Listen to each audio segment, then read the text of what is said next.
Olá, cidadão e cidadã, tudo bem? Eu sou Vitor Souza, falando diretamente do dia 16 de maio de 2024. Está começando mais um episódio do Midcast Política. Aqui nós debatemos os fatos que ocorreram na última semana e que influenciaram no cenário da política nacional, com muita informação, esperança e bom humor na medida do possível. E desde já peço desculpas pela minha voz na gravação de hoje. E hoje aqui comigo temos ele, o sempre animado, Rodrigo Hipólito. Tudo bem, Rodrigo? Não, cara, o mundo tá acabando. Caos climático, o mundo tá em desastre. E aí vocês podem perceber que enquanto o mundo tá passando por isso, Vitor Souza vai pra balada, vira à noite, fuma cartelas e mais cartelas de cigarro e chega aqui pra gravação nesse estado. Quase não consegue mais falar. Olha só a fanfic aí criada por Rodrigo Hipólito. Mas vamos seguir aqui a apresentação, porque temos ela, nossa atleta, Thaís Kisuki. Tudo bem, Thaís? Olá, tudo bem, porque semana que vem estarei no Festival de Quadrinhos de Belo Horizonte e já estou feliz que nem o Pequeno Príncipe, desde já. Olha aí, das datas, horários, locais. Vai ser no Minas Centro, no centro de Belo Horizonte, do dia 22 ao dia 26, eu acho. Eu acho? De quarta a domingo. Vou estar lá com mesa, né? De manhã, de tarde. E no último dia, às 16 horas, vou estar mediando um debate sobre bancas de revista. E qual é a palavra-chave pro ouvinte do Midcast que quiser chegar lá no evento e trocar uma ideia com você, Thaís? Oi, eu quero comprar um quadrinho seu. Boa! Não, mas é só chegar, se chegar ao evento do Midcast, é só se apresentar. E aí pronto, é Midcast, não tem Momento Faustão. Já tentaram me pedir Momento Faustão, eu disse, não, esse é outro podcast. É isso aí, Thaís, muito bem. Vamos lá, e fechando nosso quarteto de hoje, temos ela, a quase atleta Ana Raíssa. Tudo bem, Ana? Foco, força e fé. Agora comenta só, no pain, no gain. Só frases de efeito. E o de hoje tá pago, hein? Cara, eu não tava esperando por isso. Caraca, eu já perdi tudo no foco, força e fé. Maravilhoso, cara. Sensacional. Não, e detalhe que eu escolhi um hotel que tem academia, né? Eu provavelmente não vou malhar lá, mas se eu quiser, eu tenho essa opção. Quando você estiver aqui em Brasília, eu posso levar convidados na minha, então... Olha aí. Olha aí, hein? Vocês tratem de filmar esse rolê aí em junho, pelo amor de Deus, hein, cara. Rolê academia. Pronto, academia e pastel de carne com açúcar. Cara, tô esperando. Ana Raíssa, pelo amor. Opinião sincera sobre isso, hein, por favor. Não, vai ter react, aguarde. Boa. Vou fazer uma ligação lá no nosso grupo na hora. Bom, então vamos aqui para nossa pauta, senão a gente vai perder o Rodrigo aqui na gravação, que ele já tá quase desconectando aqui, né? Vamos lá, ó. Vamos iniciar o episódio com um pacotão de notícias rápidas, só pra gente não deixar passar alguns fatos. A Assembleia Geral das Nações Unidas aprovou nessa última sexta-feira, dia 10, do dia que a gente está gravando, uma resolução que pede o reconhecimento da Palestina como um Estado soberano, bem como a entrada do país no organismo internacional e a defesa dos direitos dos palestinos. A medida, que teve apoio e patrocínio do Brasil, no entanto, não tem poder de execução. Ainda precisa passar pelo Conselho de Segurança das Nações Unidas, no qual os Estados Unidos já vetaram proposta semelhante no mês passado. O texto passou com 143 votos a favor e 9 contra, entre eles os dos Estados Unidos e de Israel, além de 25 abstenções. Algum comentário rápido sobre essa notícia ou podemos seguir? Não, só que é isso, né? Que enquanto os Estados Unidos tiver poder de veto, a Palestina vai continuar nessa situação. Não, eles não demonstram nenhuma intenção em mudar esse posicionamento, não. É importante a gente ver que o Brasil retomou esse protagonismo na defesa da Palestina, que era histórico, né, pra gente,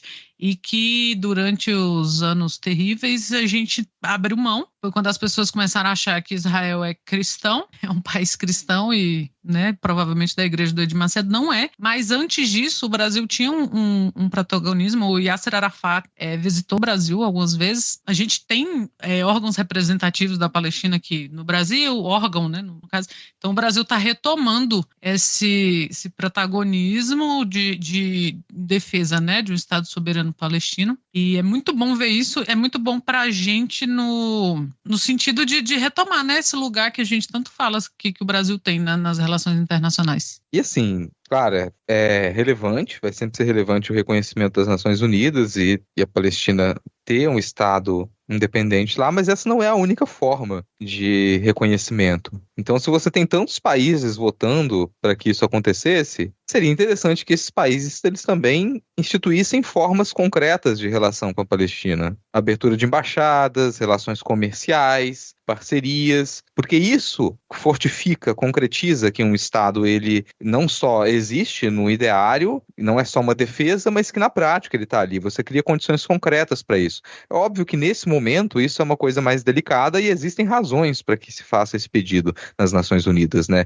Dado o que acontece com a invasão do território. Mas para além disso, lembrar que não é a única forma. Então, todos esses países, é só um discurso? Ou vocês querem colocar isso em prática, querem estruturar essas relações, querem fazer parcerias, querem abrir embaixadas, querem ter representações? A justificativa do governo americano para não apoiar é que, segundo eles, apesar de defenderem a criação de uma nação para o povo palestino, eles alegam que essa medida devia ser o resultado de uma negociação com Israel e não um ato por parte da comunidade internacional. Eu me questiono se a Palestina foi consultada na hora da criação do Estado de Israel e se o governo de Israel tem algum interesse em fazer essa negociação, porque se não há interesse nenhum do governo de Israel, se o interesse do governo de Israel é o extermínio da Palestina e do povo palestino, então, na prática, né, o que os Estados Unidos estão fazendo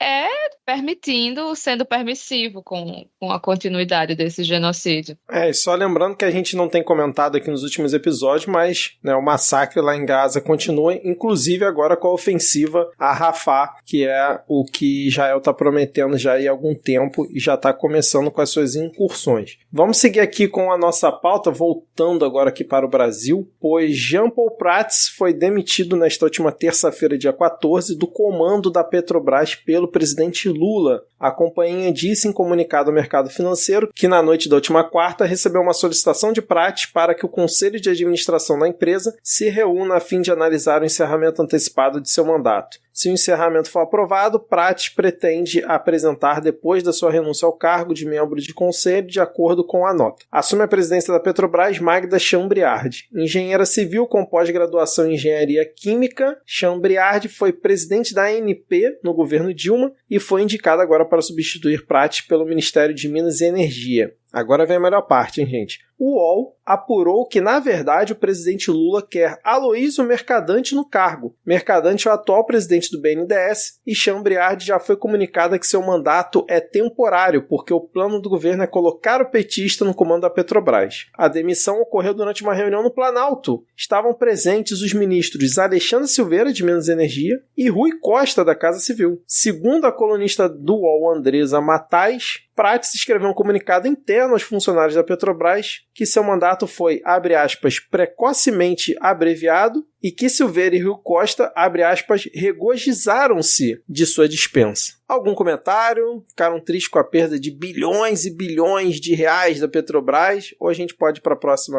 tópico cara, aqui? assim, então acho que tem uns comentários a se fazer aí. E eles não são com relação a essa perda virtual de dinheiro, um dinheiro que se perdeu, mas que na verdade ele não existe. E que se perde a possibilidade de investimento porque os acionistas ficaram, meu Deus, o que está acontecendo? Estou com muito receio agora, o mercado está incerto. E Rodrigo, só lembrando que nesse último ano a Petrobras já valorizou 42% no governo Lula.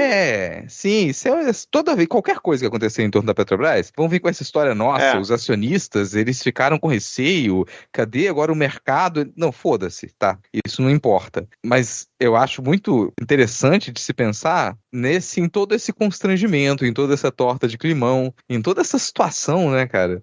Porque, nitidamente, o Jean Paul Prats, ele não queria sair do cargo. Ele não estava preparado para isso, ele não foi comunicado antes, foi uma surpresa para ele, não teve uma conversa. Isso mostra ainda o poder que o Rui Costa, por exemplo, ele tem diante do Lula e dentro do governo do PT, que é um perigo sempre, né? E eu não estou avaliando aqui se a Magda Chambriard vai fazer um trabalho melhor do que o Jean Paul Prats fazia, se o que ele estava fazendo era bom ou não. Eu concordo com a posição defendida por ele antes de não se pagar dividendos extraordinários do nada. Para que fazer isso? O dinheiro ele vai ser pago para os acionistas. E já é uma dinheirama, assim. A Petrobras já está com o saldo lá em cima. É uma questão de você conseguir, já que falam tanto de ajuste fiscal, né, da coisa funcionar corretamente, ele utilizar as contas a favor da empresa. Não é nem isso, assim, apesar de eu concordar com ele. Mas é necessário o governo agir dessa maneira? É necessário você expor para o público que existe esse desacordo, que talvez, sei lá, essa escolha que é uma escolha do Lula ficou desconfortável depois e ele, por pressão de outra pessoa, vai poder dispensar aquilo ali? É complicado. O nome da Magda Chambriard parece ser um nome extremamente adequado. É uma funcionária antiga da Petrobras, entrou como estagiária lá na década de 80. Então ela conhece toda a estrutura da empresa, conhece todos os meandros. Parece ser um nome bastante adequado. Só não acho que o modo como isso foi feito, e principalmente deixar exposto quem é que quase que determina algumas decisões do Lula, como é o caso do Rui Costa, deixar isso a público é muito ruim, assim. É ruim de perceber que as decisões do presidente, elas têm esse nível de fragilidade, principalmente com relação a coisas tão importantes, como mostrar a estabilidade, a continuidade de uma empresa desse tamanho, né? Então isso, para mim, é algo a se falar. Às vezes as pessoas querem dizer, pô, mas vai ficar falando de picuinha do governo quando o que a gente deveria falar era de como que a Petrobras está sendo gerida e pipipi, pô, cara, vamos, porque isso é relevante. Isso é importante nesse caso. Nesse caso não é só picuinha. Nesse caso é uma demonstração explícita de um problema interno ali. É uma demonstração explícita do problema interno e de como que algumas figuras elas ganham um poder exagerado. Elas talvez não devessem ter todo esse poder de influência sobre o presidente. Dá um receio para articulação política. De novo, a Petrobras ela vai continuar com o seu lucro. Isso para mim não entra nem em questão aqui. Mas eu achei uma coisa constrangedora. Não vejo por que foi feito dessa maneira, sabe? Por que não se deu uma justificativa? Não teve uma conversa prévia? Por quê? E é a pergunta que de fora, quem acompanha a política vai sempre fazer. Por que foi feito desse modo? Por que não houve uma delicadeza, um cuidado para que isso não viesse a público dessa maneira? E perceba que é assim que isso repercute em toda a imprensa. E não adianta as pessoas virem dizer, não, mas isso é estratégia do governo. O governo tá fazendo isso porque sabe que a imprensa vai repercutir dessa maneira. Isso aí agora vocês vão dizer que é uma cortina de fumaça para outras coisas? Pô, não é. E vale lembrar que esse processo de fritura do Jean Paul Prats já começou há uns 2 meses atrás, a gente chegou até a comentar aqui, e aí agora o Lula resolveu, né, quando a poeira já tinha baixado, resolveu tirar ele do cargo. E sempre o Rui Costa, né? Impressionante, sempre o Rui Costa. Inclusive, parece que uma das grandes questões do Prats era justamente que havia conflitos com Silveira e Costa faz tempo, né? A gente compreende melhor por que o nome indicado foi Mercadante, porque uma das críticas feitas era que Jean Paul Prats tomava decisões sem consultar o setor e sem consultar os 2 ministros. Havia uma percepção também de que ele não estava conseguindo ter um papel de liderança em frente à empresa, mas você vê que esses 2 nomes surgem assim de forma mais evidente, né? E o Mercadante provavelmente seria alguém mais próximo deles, né? Que eles não sentiriam essa dificuldade de trabalhar em sinestesia, né? Em trabalhar juntos e que fizesse o que os 2 tivessem interesse que fosse feito. Não, eu não sei o que o Mercadante pensa, mas eu apostaria um dinheiro como ele deve concordar com as ideias esdrúxulas de algumas cabeças do governo de que tem que continuar explorando petróleo e botar isso lá na Foz do Amazonas. Então, assim, vamos seguir aqui, porque enquanto a gente fala aqui, a Petrobras continua perdendo bilhões de reais na bolsa, Rodrigo Hipólito. Bom, a gente teve a treta da desoneração da Folha, né, que a gente já comentou aqui em alguns episódios. Primeiro o Lula acabou com a desoneração, aí o Congresso voltou, aí o governo judicializou, enfim, tá uma treta. E agora parece que foi feito um acordo entre o Congresso e o governo e um projeto de lei que contempla, né, esse acordo sobre a desoneração da folha chegou ao Senado na última quarta-feira, dia 15 de maio. O texto determina a reoneração gradual sobre a folha de pagamentos dos 17 setores da economia, com a manutenção do sistema atual em 2024 e fim do benefício em 2028. O acordo do Congresso com a Fazenda estabeleceu que o sistema seguirá inalterado até 31 de dezembro de 2024. De 2025 até 2028 haverá uma gradual reoneração e o pagamento das empresas será em percentuais do total da folha de salários. Pelo cronograma anunciado, estas serão as alíquotas. 2024 mantido o sistema atual, 2025 5% sobre o total dos salários, 2026 10% sobre o total dos salários,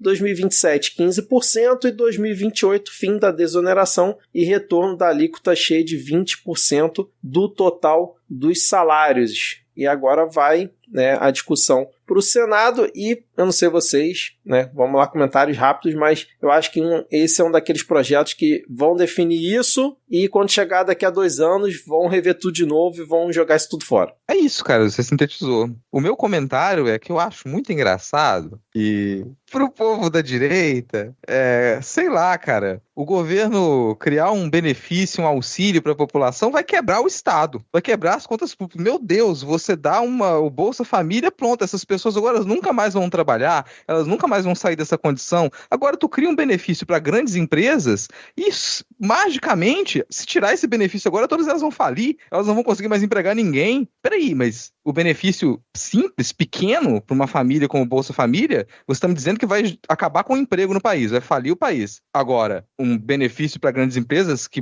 mobiliza uma quantia muito, esdrúxulamente maior, essa aí não, essa aí pode. E aí as empresas agora, meu Deus, se tirar isso delas, elas vão falir. Por que isso, sabe? Não me parece fazer sentido. Eu nem vou dizer que eu entendo plenamente como que funciona a desoneração da folha, não. Eu acho que esse é um tópico muito complexo que precisa sim ser debatido.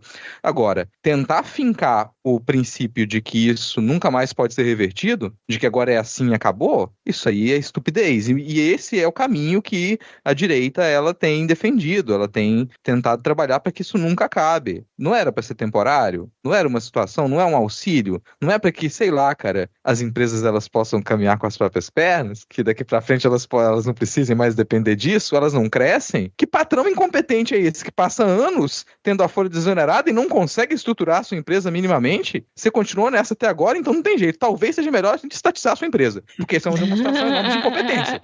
Você tava falando de coisa esdrúxula, Rodrigo. Não duvido nada alguém da extrema-direita daqui a pouco surgir com uma PEC pra colocar a desoneração da folha na Constituição, cara. Sim, porque PEC é um nome bonito, né? PEC. Mas não, Rodrigo, você não entendeu. É porque imposto é roubo. Aí não pode cobrar imposto do empresário, que é o quê? O motor da economia. Então, assim, se cobrar imposto deles, como é que eles vão gerar empregos maravilhosos para a população? É por isso que tem que ter menos Estado, Rodrigo Hipólito.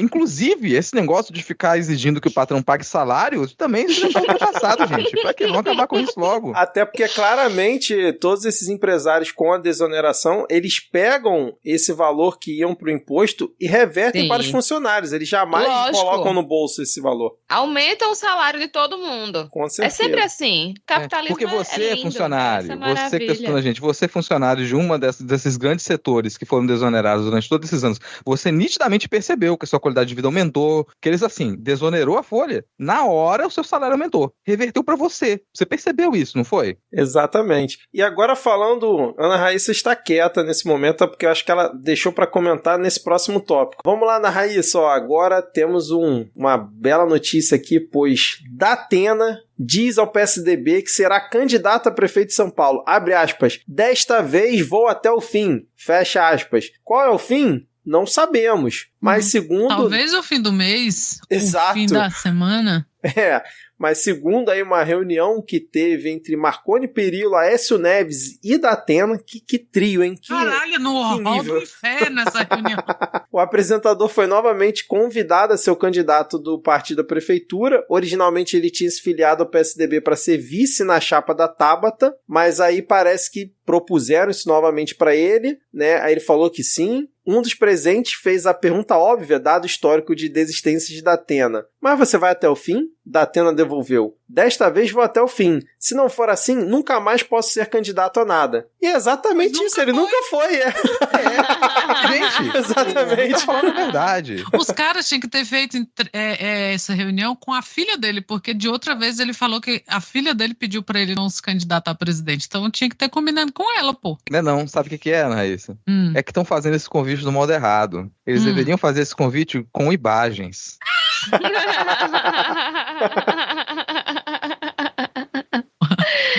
10 de 10. Caraca, sensacional, hein? Mas olha, essa história parece mais uma tentativa de Aécio Neves de ressuscitar o defunto, né? Não o Datena, o PSDB. Ah, é, pois é. Ele virou o necromancer do PSDB, fica agora pelos cantos querendo juntar pedaço de... Daqui a pouco surge o Hulk aí também, né? Ventilado. Não, cara. Candidato. Do pó veio, para o pó voltarás. Ai, meu Deus do céu, maravilhoso. Então vamos lá, vamos ver até quando. Vamos fazer um bolão aqui. Quando vocês acham que o Datena vai desistir da candidatura? Eu chuto final de junho. Até Cara, quando eu não sei pode? eu não sei a data exatamente, mas eu acho que quando acabar essa história de pré-candidato e for a Vera, ele espana. Eu também vou nessa. Cara, eu acho que eu tô nessa também. Mas eu acho que a coisa vai ser um pouco mais complexa. Eu acho que daqui a pouco ele vai anunciar outra candidatura. O cancelamento dessa já vai vir com o anúncio de outra. E essa outra Senado, que vai ser abandonada na hora que acabarem as... É um ciclo, né, cara? É um ciclo, cara. Boa. Pode ser. Boa. Eu acho que eu vou mudar ele minha vai pra opinião. senador e aí vai desistir na hora. Aí depois senador ele volta a ser prefeito e nunca vai ficar nesse ciclo, né, cara? Sensacional. Bom, vamos então aqui pro nosso próximo tópico, porque a gente comentou sobre o Jorge Seife na semana passada, né, que ele foi lá, Weingarten, a galera bolsonarista lá no show da Madonna, e o cara tá semana se explicando, tentando se explicar, né? E aí eu vou colocar um áudio pro ouvinte entender o contexto de uma live que ele fez para os seus apoiadores, para os seus seguidores, e aí vocês tirem suas próprias conclusões, né? Qual seria aí o teor alcoólico, ou sei lá, né? Outras coisas utilizadas por Jorge Seife enquanto fazia essa live aí para os seus seguidores. Eu votei a favor das drogas, eu votei a favor do aborto, eu traí a direita, eu traí as bandeiras às quais eu fui eleito. Não foi.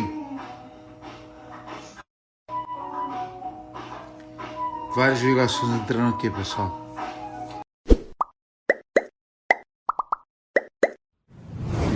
E aí, pessoal, o que vocês acharam do pedido de desculpa do Jorge Seife por ter ido ao show da Madonna? E ele dizendo, fui imaginando ouvir Like a Virgin. E aí falando, eu cometi algum crime? Eu roubei alguma coisa? Eu fui pego com dinheiro na cueca? Eu traí alguma bandeira da direita? E, obviamente, o teor dele, né?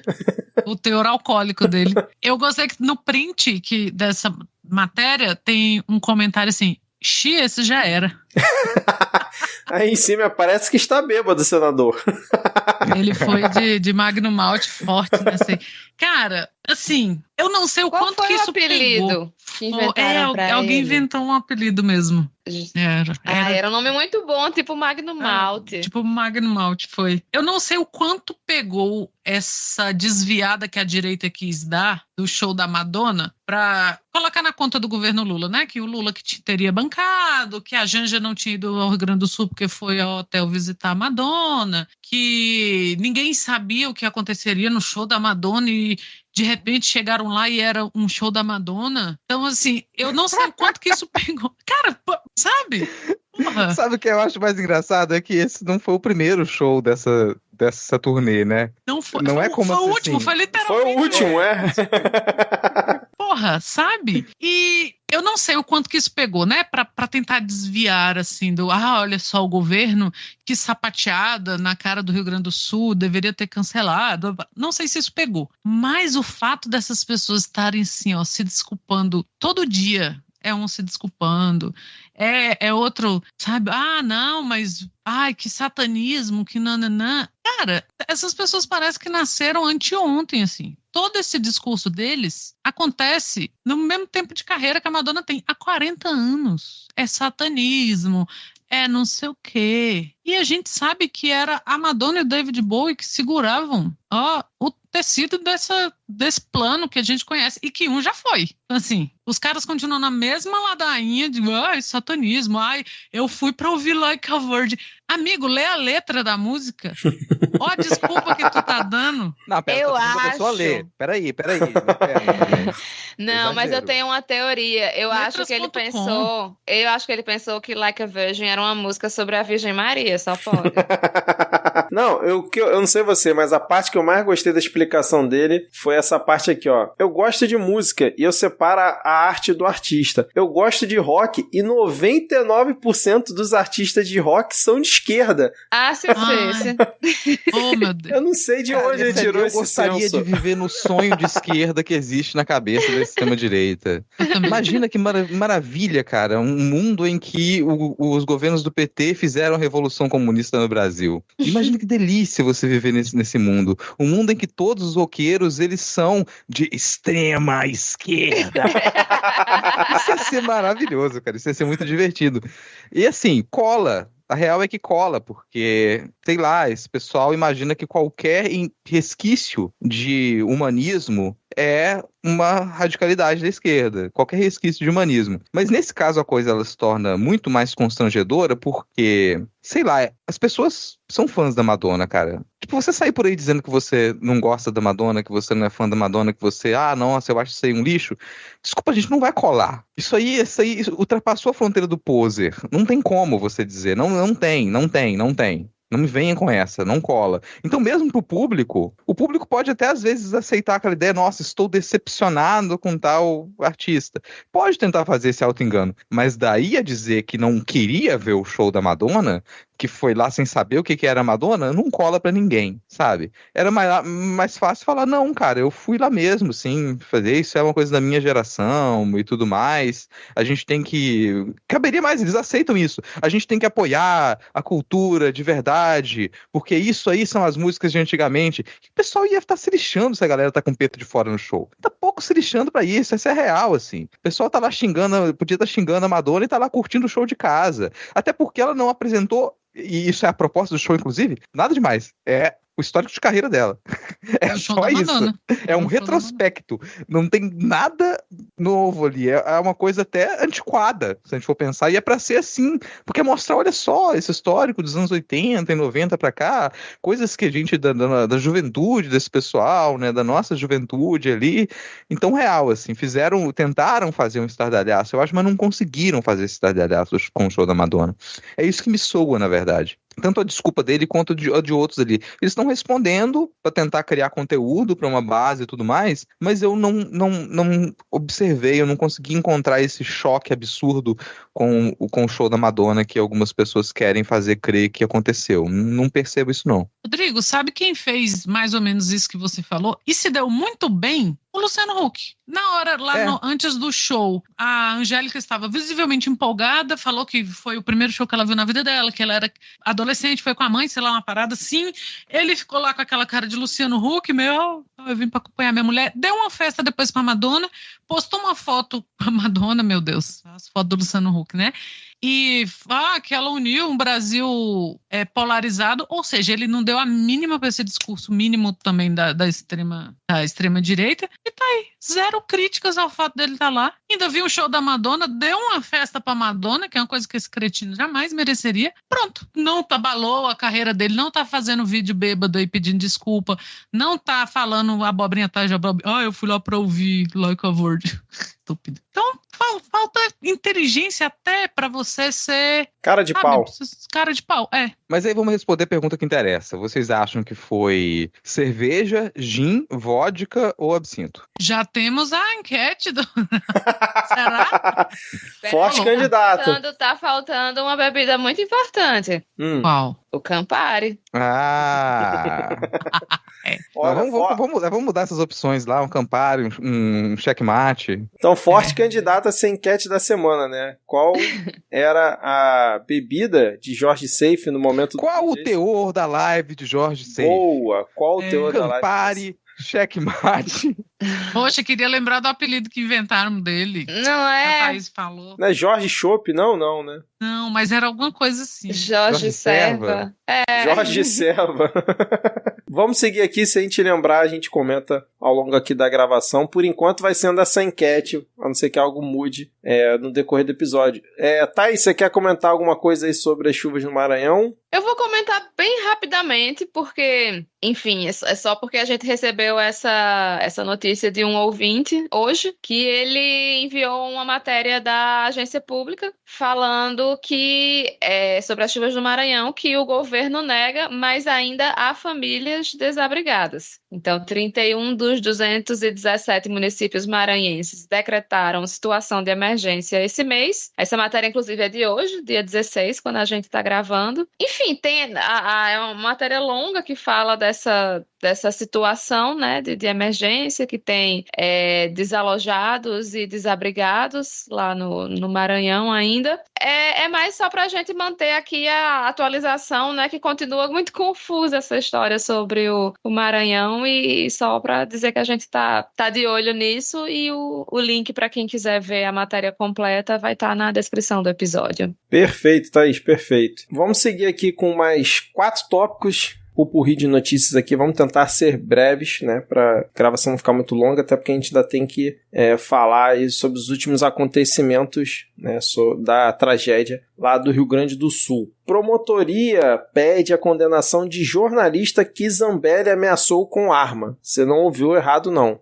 O MP está pedindo à justiça que o jornalista Luan Araújo seja condenado pelos crimes de injúria e difamação em razão de ofensas que teria cometido contra a deputada federal Carla Zambelli. Ou seja, Carla Zambelli correu atrás do cara com uma arma em punho, né, às vésperas da eleição, vocês se lembram dessa cena, e o Ministério Público está pedindo que o jornalista seja condenado porque, segundo o Ministério Público, ele teria xingado, né, cometido injúria, né, quando se dirigiu à nobre deputada. Enquanto isso, a Zambelli já foi absolvida na comissão de ética, continua solta e nada acontece com ela. O que vocês acharam dessa notícia? É bizarro, né? É surreal, é difícil até de acreditar, é para perder a fé na humanidade. Além dela não ter sido caçada, não ter sido presa por ter ameaçado a vida das pessoas, porque não foi só a vida do Luan que ela ameaçou, né? Todo mundo que tava ali ao redor tava correndo perigo com essa mulher aí. Enfim, eu tô tentando não ser capacitista, mas essa criatura, essa pessoa nefasta, deixou as pessoas na rua em risco, né? Andar apontando uma arma pra frente. E, além disso, é a hipocrisia da extrema-direita, né? Que o cabra tá sendo processado por injúria e difamação, mas não são eles os grandes defensores da liberdade de expressão? Então, onde é que fica aí a sua liberdade de expressão, dona Carla? O Felipe Neto ofereceu, né, pro rapaz o suporte jurídico que ele precisar. Pelo que eu vi, ele chegou a responder o Felipe Neto. Cara, não sei se eu tenho algo a dizer além disso, porque... 2 semanas elogiando o Felipe Neto aqui neste podcast, hein? Ponto chegamos. Que ônibus eu peguei pra chegar nesse ponto? Algum comentário, Rodrigo? Não? Podemos seguir? Sem ser processado, não. Então, melhor não. Então, vamos deixar aqui... Não vamos abusar da boa vontade do Felipe Neto. Exato. Até o processado a gente vai precisar. Até porque se o Felipe Neto oferecesse apoio jurídico pra gente, meu amigo... Meu amigo, esse ia ser o melhor podcast do Brasil. Mas esse, assim, é um termômetro de quão ferrado você está. Sim. Porque, sério, se você chegou a esse ponto, olha só, cara, eu tenho que recorrer, eu preciso urgentemente de apoio jurídico do Felipe Neto. Não nada contra o Felipe Neto, gente, nesse momento, assim. Mas é só porque você tem que estar numa situação em que, bom, certas forças, elas estão contra mim ao ponto de eu não ter mais o que fazer. Eu não posso procurar qualquer advogado. Eu preciso do apoio jurídico do Felipe Neto. Exatamente. Inclusive, se o Felipe Neto quiser aí virar apoiador do Midcast, estamos aceitando, viu, Felipe? Ouvinte, vá lá no perfil do Felipe Neto, igual a postagem, marque o Midcast e peça pro Felipe Neto ouvir. Vai que dá certo, né, cara? Bom, Rodrigo, próximo tópico aqui, acho que você vai querer comentar alguma coisa, pois o governo federal apresentou uma nova proposta de reajuste salarial para professores de universidades e institutos federais. O aumento poderá chegar a 31% até 2026, mas só começa a ser pago, caso a proposta seja aceita, a partir do ano que vem. Os valores foram detalhados em reunião entre o Sindicato Nacional dos Docentes das Instituições de Ensino Superior e o Ministério da Gestão na última quarta-feira, vulgo ontem. A oferta feita aos docentes é superior ao que foi apresentado na negociação de abril, quando o governo prometeu um reajuste para a categoria que variava entre 12,8% e 16,1% até 2026, a depender do cargo ocupado pelo servidor. E agora a proposta prevê uma variação entre 13% e 31%. Esse ponto final que você falou é uma das questões importantes assim, dessa notícia, porque se a gente vê a manchete, nos dá a entender que o reajuste seria de mais de 30% e acabou. Não é assim. Então você tem uma variação ali de 13% a 30 e poucos por cento, é bem ampla, então significa que tem muita coisa para ser discutida nessa proposta, tem muita coisa para ser avaliada, mas a gente sabe que a greve ela pressupõe essa negociação. Então sim, não há inocência no movimento grevista de que a proposta principal ela vai ser aceita, de que vai ser tudo lindo e maravilhoso. Sabe-se que é necessário abrir mão de um outro ponto e que nunca vai chegar ao ideal. Agora, não é só uma questão de reajuste, você tem reestruturação de carreira, você tem que pensar em como que a gente vai ter garantias para que esse reajuste e essa reestruturação de carreira aconteça, porque você aprova uma proposta dessa agora, suspende uma greve, mas se aquilo não for muito bem escrito, chega no ano que vem e aquilo é revisto. Opa! Agora, peraí, daqueles 13%, agora a gente vai fazer um reajuste de 5%. E aí deixa mais 5% pro ano que vem. E aí chega o ano que vem, opa, eleição, não vai dar para fazer isso agora. Aí vamos ver, mudou o governo, a gente tá tendo outro gasto agora. E a coisa se protela e você não tem aquele reajuste, que é o que já aconteceu em outros momentos também.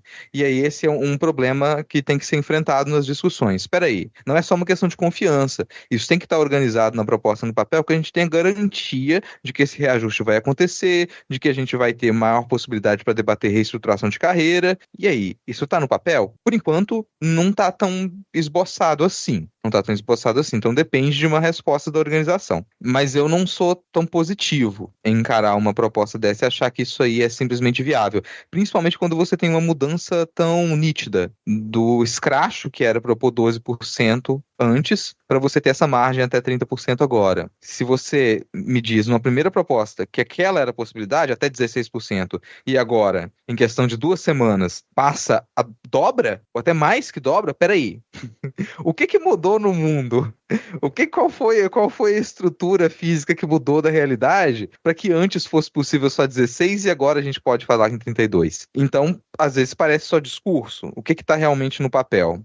Não acho que só dizer, que só abrir uma mesa de negociação seja suficiente nesse momento para você desfazer a greve. Se assim for, é uma perda. Aí dá para encarar como uma derrota. Se a greve ela se desfaz pelo simples fato de se ter conseguido uma proposta sem grande justificativa, sem uma explicitação de que isso é viável, eu consideraria uma derrota do movimento grevista. Se a greve se mantém e a gente consegue ter uma proposta estruturada, nítida, viável, confiável e que ela considere não só o reajuste, mas também reestruturação de carreira, aí a coisa anda de outros modos. Novamente, sem ilusão. A gente sabe que isso não vem de uma vez só, mas a gente precisa pensar em como que vai ser do ano que vem, se essa proposta ela começa a ser colocada em prática no ano que vem, se nos dizem que vai ser só 5% no ano que vem, e no ano seguinte talvez mais 5%, aí já é enrolação. Não. No próximo ano, considerando o próximo ano, do início ao fim, quando que a gente consegue ter uma série de reajustes, não deixando para anos seguintes, para até mudar de gestão e a gente perder essa negociação? Como é que a gente consegue fazer isso em apenas um ano, para que isso tenha uma garantia maior? Por exemplo, é um modo como essa proposta ela poderia ser organizada de modo mais explícito, mais confiável, mas ainda é muito inicial, Vamos ver nas próximas assembleias, nas próximas rodadas de negociação, porque a greve ela se estende e em cada instituição ela tem características diferentes, isso também é importante ser dito. Quando a gente fala de movimento grevista nacional, não significa homogeneidade, então a gente tem estratégias diferentes, posicionamentos diferentes, e é muito difícil você, em uma conversa, em um debate, você conseguir chegar a uma aprovação de propostas que ela seja agradável para todo mundo, para todas os movimentos, as partes do movimento grevista, né? Então é um pouco mais complicado que isso. Mas pelo menos já é um indicativo que, peraí, se agora vocês disseram que dá para ter 32%, não me vem agora retornar, dar um passo atrás e ver, não, 32% não dá, isso é loucura. Se você propôs, então é porque tinha uma possibilidade disso acontecer. Rodrigo, lhe falta fé e esperança em Camilo Santana. Por favor, né? Confia no pai. Me falta fé e esperança, ponto. Ainda mais quando se trata de Camilo Santana, né? Aí a coisa piora até. Bom, vamos lá. Ainda falando em educação, nós tivemos aqui uma notícia bacana. Saiu aqui na Folha de São Paulo, né? O número de alunos pretos e pardos em universidades federais mais que triplica em 13 anos. Juntos, esses universitários passaram de 17% para 49% dos matriculados nestas instituições de ensino no período. Os dados são de um estudo feito pelo Solciência, Centro de Estudos, Sociedade e Universidade de Ciência, vinculado à Unifesp, com base em dados do Censo do Ensino Superior realizado anualmente pelo MEC. Em 2009, o primeiro ano em que há informação sobre raça, cor dos matriculados, as universidades federais tinham 135 mil estudantes que se autodeclaravam pretos e pardos. Em 2022, o número saltou para 515 mil. Boa notícia, né? Mostrando aí realmente o poder da lei de cotas. Exatamente. Que provavelmente foi uma das pouquíssimas coisas que o governo brasileiro já fez para reparar os males causados pela escravidão no nosso país, né? Que bom que as cotas têm se mostrado uma política que está dando resultado e se mostrando perene também, né? Apesar dos detratores, ela está aí até hoje, firme e forte. Eu fico feliz quando vejo essas notícias sobre cotas, porque desde o primeiro momento as notícias eram boas, sempre, desde o primeiro momento, assim.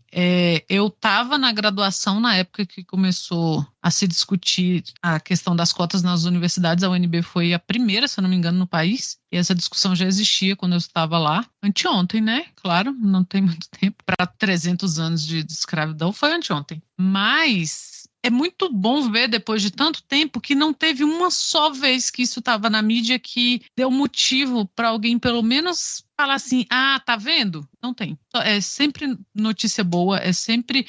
Tentam colar até hoje uma questão de, porque a nota de corte é mais baixa, mentira. Porque o rendimento é mais baixo, mentira. Porque o primo de um amigo, do colega do meu irmão faz medicina, não sei aonde, insira aqui, universidade, e o professor dele diz que não gosta de dar aula para cotistas, pois eles não aprendem. Mentira, nada disso existe. Nada nunca existiu. Primeiro que você não sabe a diferença do aluno que está lá, se ele entrou pelo PAI, se ele entrou pelo vestibular convencional, se é vestibular de segunda graduação, se é ENEM, se é cota, se cota para quê, não existe isso. Até porque a pessoa pode escolher, né? Não é obrigatório o indígena, o negro entrar por cota. Então não tem essa do o professor não existe isso. Então nada assim, é muito bom sempre ver que as notícias são sempre positivas. É o que o Thaís falou, é uma política pública perene e acertadíssima, assim. E claro, a única crítica válida que você tem é, eu gostaria que não fosse necessário, mas é. Então, enquanto ela estiver aí, ela está indo otimamente bem, são sempre notícias ótimas, notícias positivas, mostrando que dá resultado, né? Porque não é só, mas sempre foi pública, podia. Não, o caso não é esse. Essa discussão está muito bem fundamentada, não tem por que a gente entrar aqui no mérito, mas só louvar, né, que as notícias são sempre muito boas a esse respeito. E além de a gente perceber o sucesso da política de cotas, a gente perceber também que você tem cada vez mais uma normalização da autoidentificação como pretos e pardos. Porque o que acontecia até pouco tempo, e como a gente é de uma geração que acompanhou o final desse debate, a gente percebia que era muito difícil de boa parte da população se identificar dessa maneira. O nível do estigma, a profundidade do estigma que a gente tinha, o modo como isso estava estruturado, a percepção de ser negro, a percepção de não ser branco no Brasil, ela estava organizada de certa maneira que era pouquíssimo provável que uma pessoa que ela pudesse se identificar como preta e parda, ela o fizesse. Então esses números eles eram muito distorcidos em censos anteriores. E a gente começa a ter uma percepção mais aproximada dessa realidade da população brasileira nessas últimas 2 décadas e meia. E em grande medida por conta disso. A gente desfazer esse estigma. A gente, olha, não só compreender a necessidade de falar de dívida histórica, mas também entender isso como uma característica simples. Olha só, você pode informar que você é uma pessoa preta, você pode informar que você é uma pessoa parda. E isso gera informação pra gente entender como é que aqui andas a nossa universidade pública, como um exemplo de instituição. Então isso auxilia a perceber. Hoje em dia você tem mais confiabilidade nesses dados. Você poder apontar, não, essa aqui é a percentagem de pessoas pretas e pardas. Está muito mais próximo da realidade. Antes, talvez a gente tivesse uma certa quantidade de pessoas pretas e pardas dentro das instituições federais, por exemplo, que não se identificavam assim. Não se identificavam. Era muito mais provável que eles se identificassem como brancos. E ponto. E isso era um problema, assim. Era um problema na discussão. Você chegava para conversar com uma pessoa que ela poderia não se identificar como branco e falar, cara, tu não é branco. Isso ia ser um problema, isso é só como uma ofensa. Agora não mais. Não mais. A pessoa pode entrar em mais 1 milhão de discussões, mas é menos provável de que ela encare isso como uma ofensa, de que ela encare isso como algo ruim, como um problema. Excelente, excelente. Vamos então aqui seguir para o próximo tópico. Eu tô vendo que surgiram mais 2 tópicos do nada aqui na pauta. Eu não sei o que é que aconteceu, mas vamos lá, ó. Um assunto que a gente falou aqui uns episódios atrás, mas que meio que sumiu da mídia. E agora, principalmente depois do que aconteceu no Rio Grande do Sul, virou nota de rodapé. Mas a CPI do Senado, que apura o afundamento do solo em Maceió, continua ocorrendo.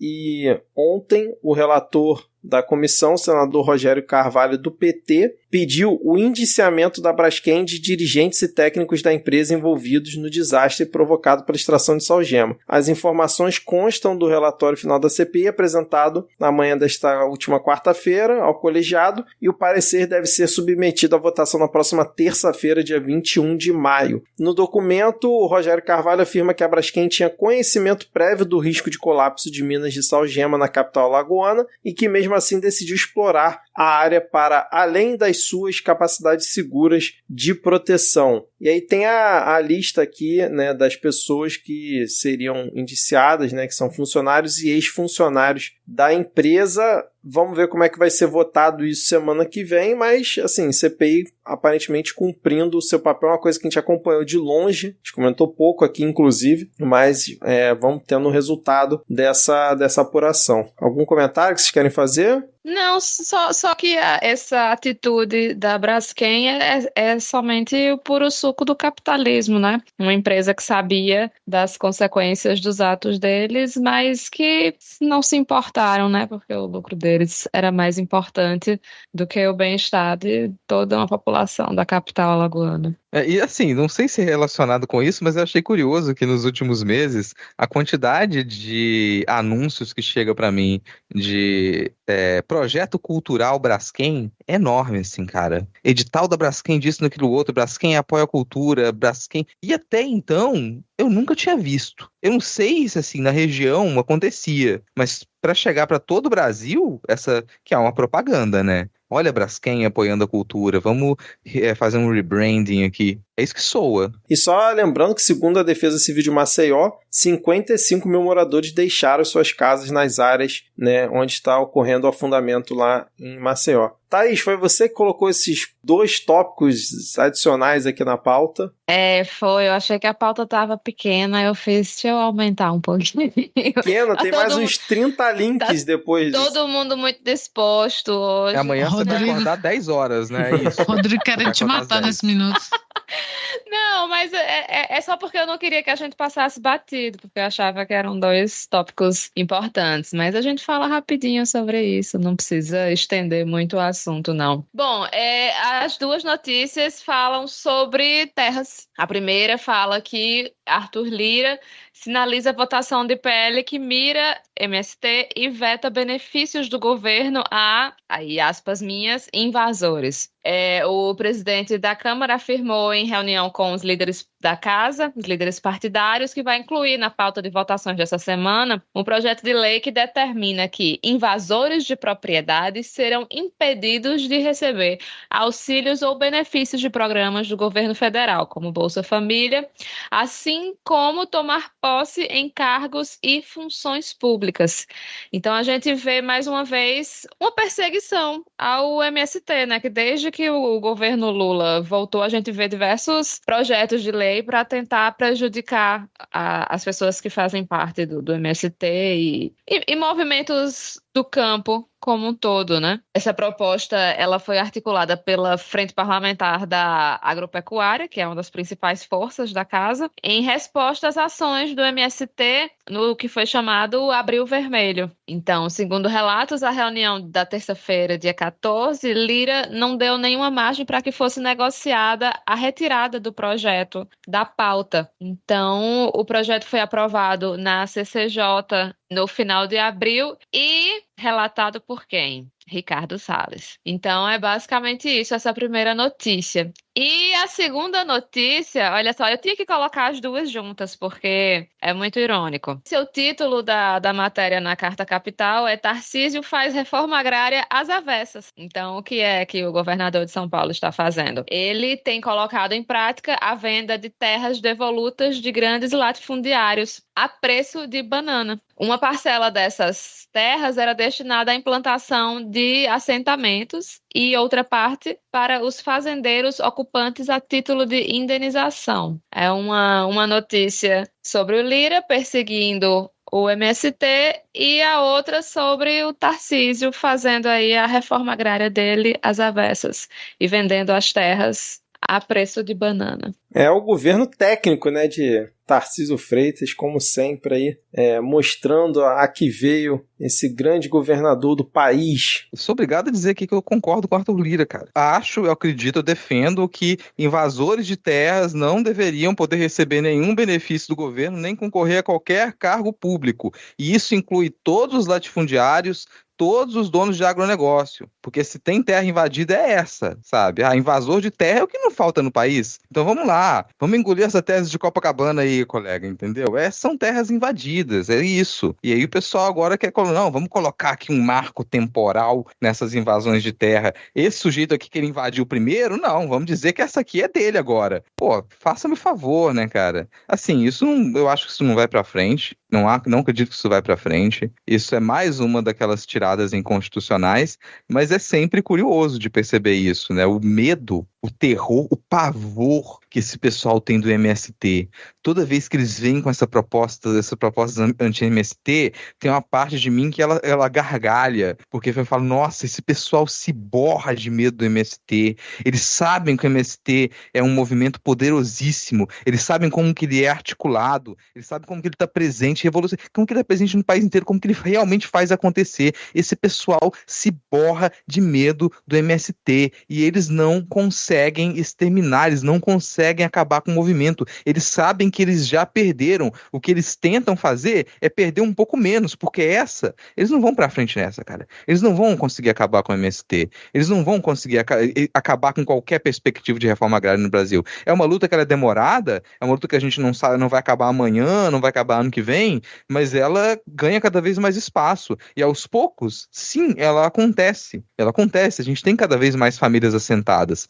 E ela não vai terminar porque um Arthur Lira, ele resolve falar besteira. Fica o desafio para nossos ouvintes. Eu gostaria muito que alguém encontrasse alguma declaração do Arthur Lira que ela seja razoável. Que ela seja, você falasse, aqui o Arthur Lira tá falando uma coisa que presta. Acha uma declaração do Arthur Lira que preste. Tá aí, desafio lançado para os ouvintes do Midcast. E falando em MST, né, a gente vai entrar agora no nosso principal tópico desse episódio. Os ouvintes sabem, ou pelo menos deveriam saber, que nós temos aqui o nosso programa de apoio, né, lá no apoia.se/midcast, onde você pode nos apoiar e continuar a manter o nosso trabalho aqui. Mas no episódio passado, agora reforçando nesse também, a gente pede, assim, se você por acaso deseja nos apoiar esse mês, que você reverta para uma das ações que tem na descrição aqui do episódio, lá para o Rio Grande do Sul, incluindo lá no próprio Apoia-se, tem logo na página principal quando você entra, né, apoia.se, né, um link para você ver algumas ações coletivas que estão dentro da plataforma, como por exemplo, né, a ação MST pelas vítimas das enchentes no Rio Grande do Sul. Você pode apoiar lá. Tem a campanha também da Cozinha Solidária do MTST, tem várias outras campanhas lá que estão dentro do próprio Apoia-se para você poder ajudar o Rio Grande do Sul, além dos outros links aqui na descrição. Então, se você gosta aqui do nosso trabalho, quer nos apoiar, mas a gente também pede que você direcione, se possível, para quem está precisando muito mais do que a gente nesse momento. E se por acaso sobrar aí uma graninha, quiser chegar junto aí no Apoia-se, tem também lá o nosso link apoia.se/midcast. Vamos agora então entrar no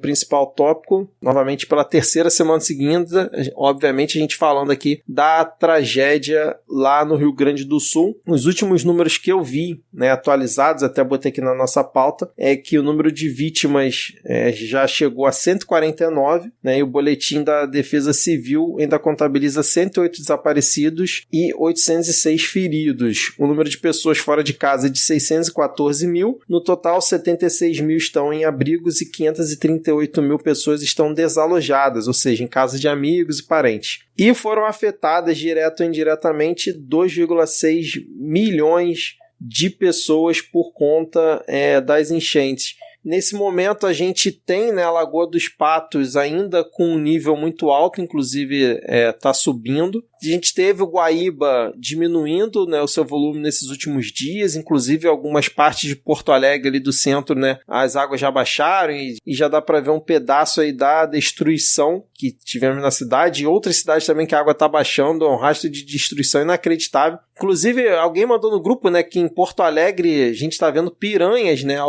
pela cidade, não é isso, né? Agora que as águas estão baixando. Então, assim, é um cenário devastador, a gente ainda não tem noção e dimensão do que realmente vai precisar ser reconstruído, porque, assim, acho que isso nunca... Acho não, né? Isso nunca ocorreu em nenhum outro estado do Brasil na dimensão que foi. E a gente já, essa semana, teve diversas ações, né, do governo Lula, principalmente no sentido dessa reconstrução e de ajuda às pessoas. Eu não sei se vocês têm algum outro tópico para falar aqui, mas eu queria começar trazendo duas situações, né, que a gente teve essa semana, ainda falando sobre fake news. A gente falou bastante semana passada, que foi a fake news do helicóptero da Havan, não sei se vocês viram, né, que foi um helicóptero da Havan produzido por inteligência artificial, que tinha a bandeira do Brasil, escrito grandão Havan, como se estivesse fazendo resgates lá no Rio Grande do Sul, o que é uma mentira. E teve também a fake news sobre as cestas básicas do governo, porque no início da tragédia tinham falado que o governo estava mandando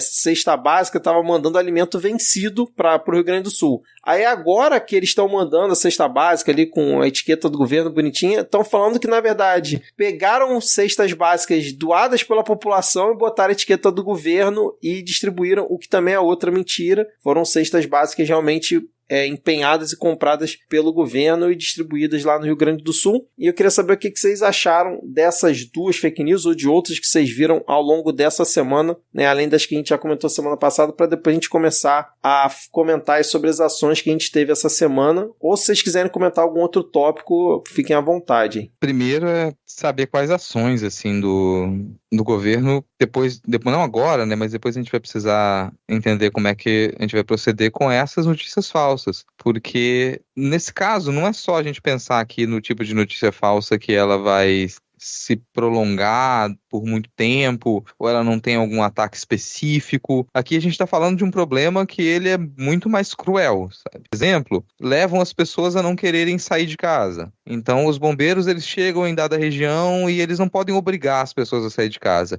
Eles tentam conversar, eles têm um indicativo de que um rio vai encher. Aí você tem algumas áreas que elas estão para alagar, você tem algumas residências que elas já estão sob risco, e as pessoas se recusam a sair. E se recusam a sair porque elas estão consumindo informação de fontes duvidosas. E aí você tem notícias falsas que dizem que não, olha, a situação não é do jeito que está acontecendo, não confie no governo, não confie no exército, não confie mais nas forças armadas, você vai sair daí e simplesmente vão roubar a sua casa, eles estão mancomunados. Tem todo esse tipo de coisa. Ah, se você for para um abrigo, você vai ser drogado, vão abusar de você, não saia da sua residência, não... Isso complica o trabalho de resgate.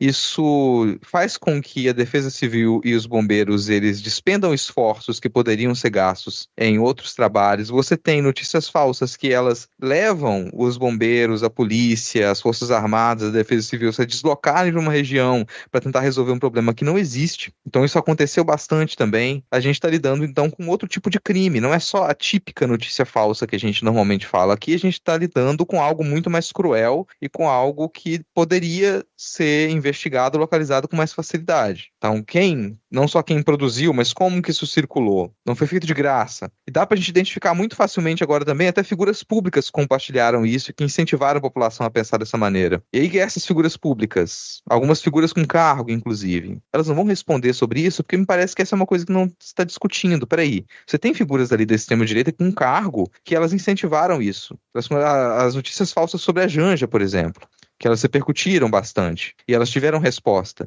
Você teve figuras públicas que elas não só tomaram isso como verdade, mas incentivaram as pessoas a acreditar nisso.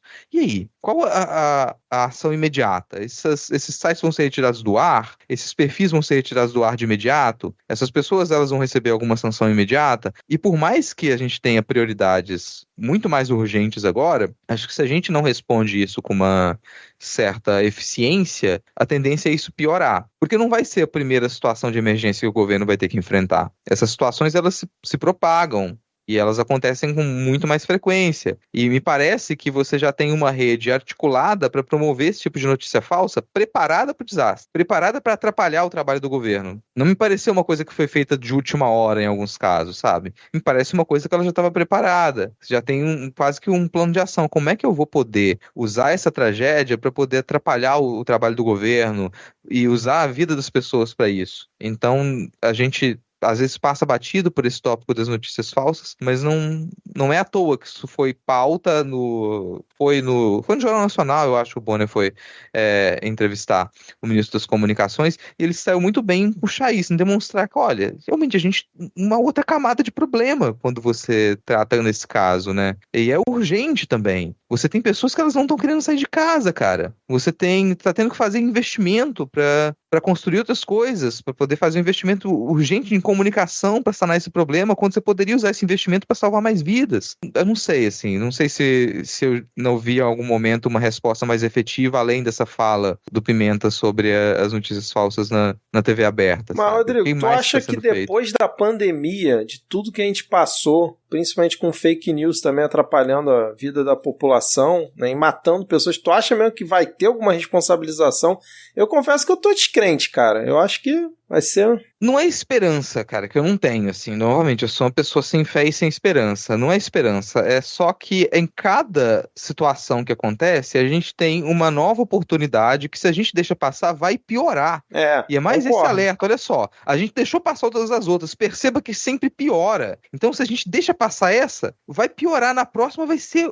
A gente não consegue nem imaginar que tipo de notícia e quais as consequências dela se a gente não toma uma ação agora na próxima tragédia, que vai acontecer. Não é se vai ter outra tragédia, vai ter. E como que vai acontecer? É cansativo sempre dizer a gente não estava preparado para isso. E do mesmo jeito que dizem que não estavam preparados para poder uma tragédia dessas como essa agora, que é estupidez dizer que não tinha previsões, também é estupidez dizer que a gente nunca está preparado para o sistema de comunicação como ele acontece há mais de anos. Pô, peraí, cara. Sério que ninguém imaginou que ia ter esse tipo de notícia falsa? Que ia ter esse tipo de manipulação de informação? Não tem nenhum plano do governo para poder enfrentar a desinformação, é isso? Não tem nenhum, é só uma discussão eterna? Já passou muito tempo da hora de ter um planejamento, de ter uma ação que você fala, ó, na hora que acontecer, é isso aqui que vai ser feito. Com prontidão, rápido, a gente vai conseguir resolver o problema antes que ele se alastre. E não consegue. E por falar na pandemia, eu acho que uma diferença que tem bem clara entre esse momento agora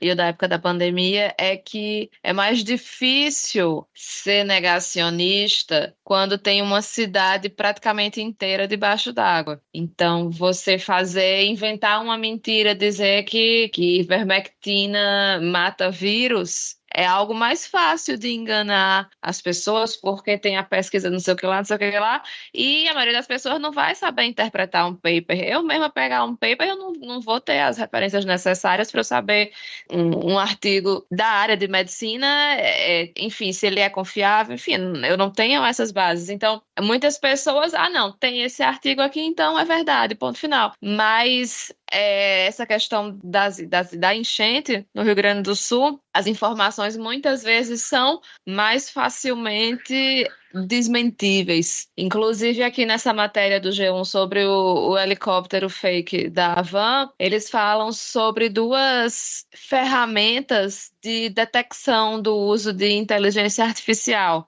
Uma delas é a Hive Moderation e a outra é a Hugging Face. Eu acho que é importante a gente ter esse conhecimento, né, dessas ferramentas que estão surgindo, porque agora é no Rio Grande do Sul, né, sobre as enchentes e são coisas... Tipo, essa coisa aí, essa fake news da Havan, essa mentirada aí que inventaram, é uma merda, mas é muito menos perigosa do que num período eleitoral alguém pegar uma foto ou fazer um vídeo com a imagem de algum político para inventar uma mentira sobre ele, né? Vai ser muito mais complicado e as consequências podem ser muito... Quer dizer, eu não diria nem muito mais nefastas, porque tem muitas mentiras dessas que estão sendo inventadas que realmente são muito, muito prejudiciais e muito danosas, né? Mas é algo que a gente consegue vislumbrar que muito provavelmente vai ser usado à exaustão pelas pessoas que gostam de inventar mentiras durante as eleições. Então, eu não sei vocês, assim, eu pelo menos eu imagino que vocês também, assim, eu consigo perceber geralmente quando alguma imagem é gerada por inteligência artificial, porque tem alguns elementos que deixam um pouco óbvios, né? Algumas são mais fáceis, outras são mais difíceis, mas enfim. Mas uma boa parte da população não vai ter as ferramentas necessárias para ver as sutilezas, né? Não, porque a pessoa aqui está com 6 dedos e essa pessoa aqui não tem 6 dedos na vida real, né? Coisas desse tipo. Mas até para a gente usar como ferramenta para desmentir as mentiras, né? Então, da mesma forma que tem as agências de checagem, que as pessoas da extrema-direita já não confiam, porque lógico que as agências de checagem são de esquerda, então não é para acreditar nelas, né? Isso foi sarcasmo, só o caso não tenha ficado claro. Mas é uma forma de dizer, olha, mãe, pai, vô, vó, tio, tia, essa imagem aqui não é verdadeira, porque eu coloquei aqui nesse site e é bom até que é um site estrangeiro que é mais complicado ainda de dizer. Não, isso aqui foi um site feito pela Folha de São Paulo, um site do PT, né? Então a gente tem que ter conhecimento dessas ferramentas que estão à nossa disposição para que a gente não fique tão sufocado com as mentiras que vão surgir, que vão ser cada vez mais sofisticadas, né, com os usos das inteligências artificiais. Eu vou tornar a coisa pior. E aí, primeiro eu tenho que dar uma carteirada, né? Eu vou dar a carteirada porque é minha área de formação. Eu pesquiso imagem, eu pesquiso artes visuais, essa é a minha área de formação. E aí eu tenho uma coisa que eu tenho que dizer que, nesse caso, interessa menos pra gente o fato de uma imagem ela representar fatos concretos e mais o efeito que essa imagem tem em quem a consome. Mesmo que essas pessoas elas saibam que aquilo ali não é uma imagem factual, aquela imagem ela causa um efeito no imaginário dessa pessoa. Ela pode estar informada, ela pode inclusive saber que aquilo é uma imagem falsa, que aquilo é uma imagem construída, mas isso pouco interessa. Aquela imagem passa a habitar o imaginário dessa pessoa e ela reflete certos ideais. Se essa imagem que ela consumiu, ela já está de acordo com os ideais que essa pessoa cultiva, aquilo ali torna esses ideais mais fortes. É um elemento que torna aquilo mais denso. Então não é uma coisa informativa. E quem produz essas imagens sabe disso. Não é uma coisa por acaso, não é inocente, não é aleatório. Se produz muita imagem desse tipo porque isso alimenta esse imaginário. E ao alimentar esse imaginário, você tira cada vez mais importância do factual. Você tira cada vez mais importância da informação. É assim que a desinformação ela trabalha, inclusive. Pouco interessam os fatos. Essa imagem que é uma imagem que ela, na minha percepção de mundo, ela é positiva. Ela é uma coisa que eu gosto de ver. Ela é uma coisa que para mim é interessante. Isso entra em alguma medida no entretenimento também. O entretenimento ele se mescla na nossa vida das maneiras mais diversas. pessoas. Então se a gente defende certos ideais, se a gente tem certa postura diante do mundo, se algumas coisas a gente considera certo ou errado, aquilo ali está envolvido com o nosso entretenimento. A gente gosta de consumir aquelas coisas. Então, toda vez, se uma pessoa está predisposta a considerar que um mundo em que ela pode visualizar um helicóptero da Avan salvando pessoas, isso é algo bom, aquela imagem ela contribui para que ela mantenha esse ponto de vista. Não interessa se é factual, não interessa se aquilo é informativo. E a extrema-direita aprendeu isso muito antes da gente. Aprendeu a produzir esse tipo de imagem e aprendeu do modo mais descarado, jogar com isso. Então você tem uma vasta população que ela passou a ter o seu universo alimentado, a sua imaginária alimentada, para que isso permaneça vivo. Ela não se interessa se aquilo ali é factual, se é verdade. Isso aí, às vezes é irrelevante. É como, lembrem das imagens de divulgação da campanha do Bolsonaro. O Bolsonaro cavalgando um T-Rex. O Bolsonaro lá com um corpo super musculoso em cima de um tanque da Segunda Guerra Mundial. Não é para passar uma informação, é para alimentar o imaginário. O helicóptero da Van fazendo isso alimenta o imaginário. E é divertido de ver, é interessante, aquilo ali contribui para o que aquela pessoa acredita.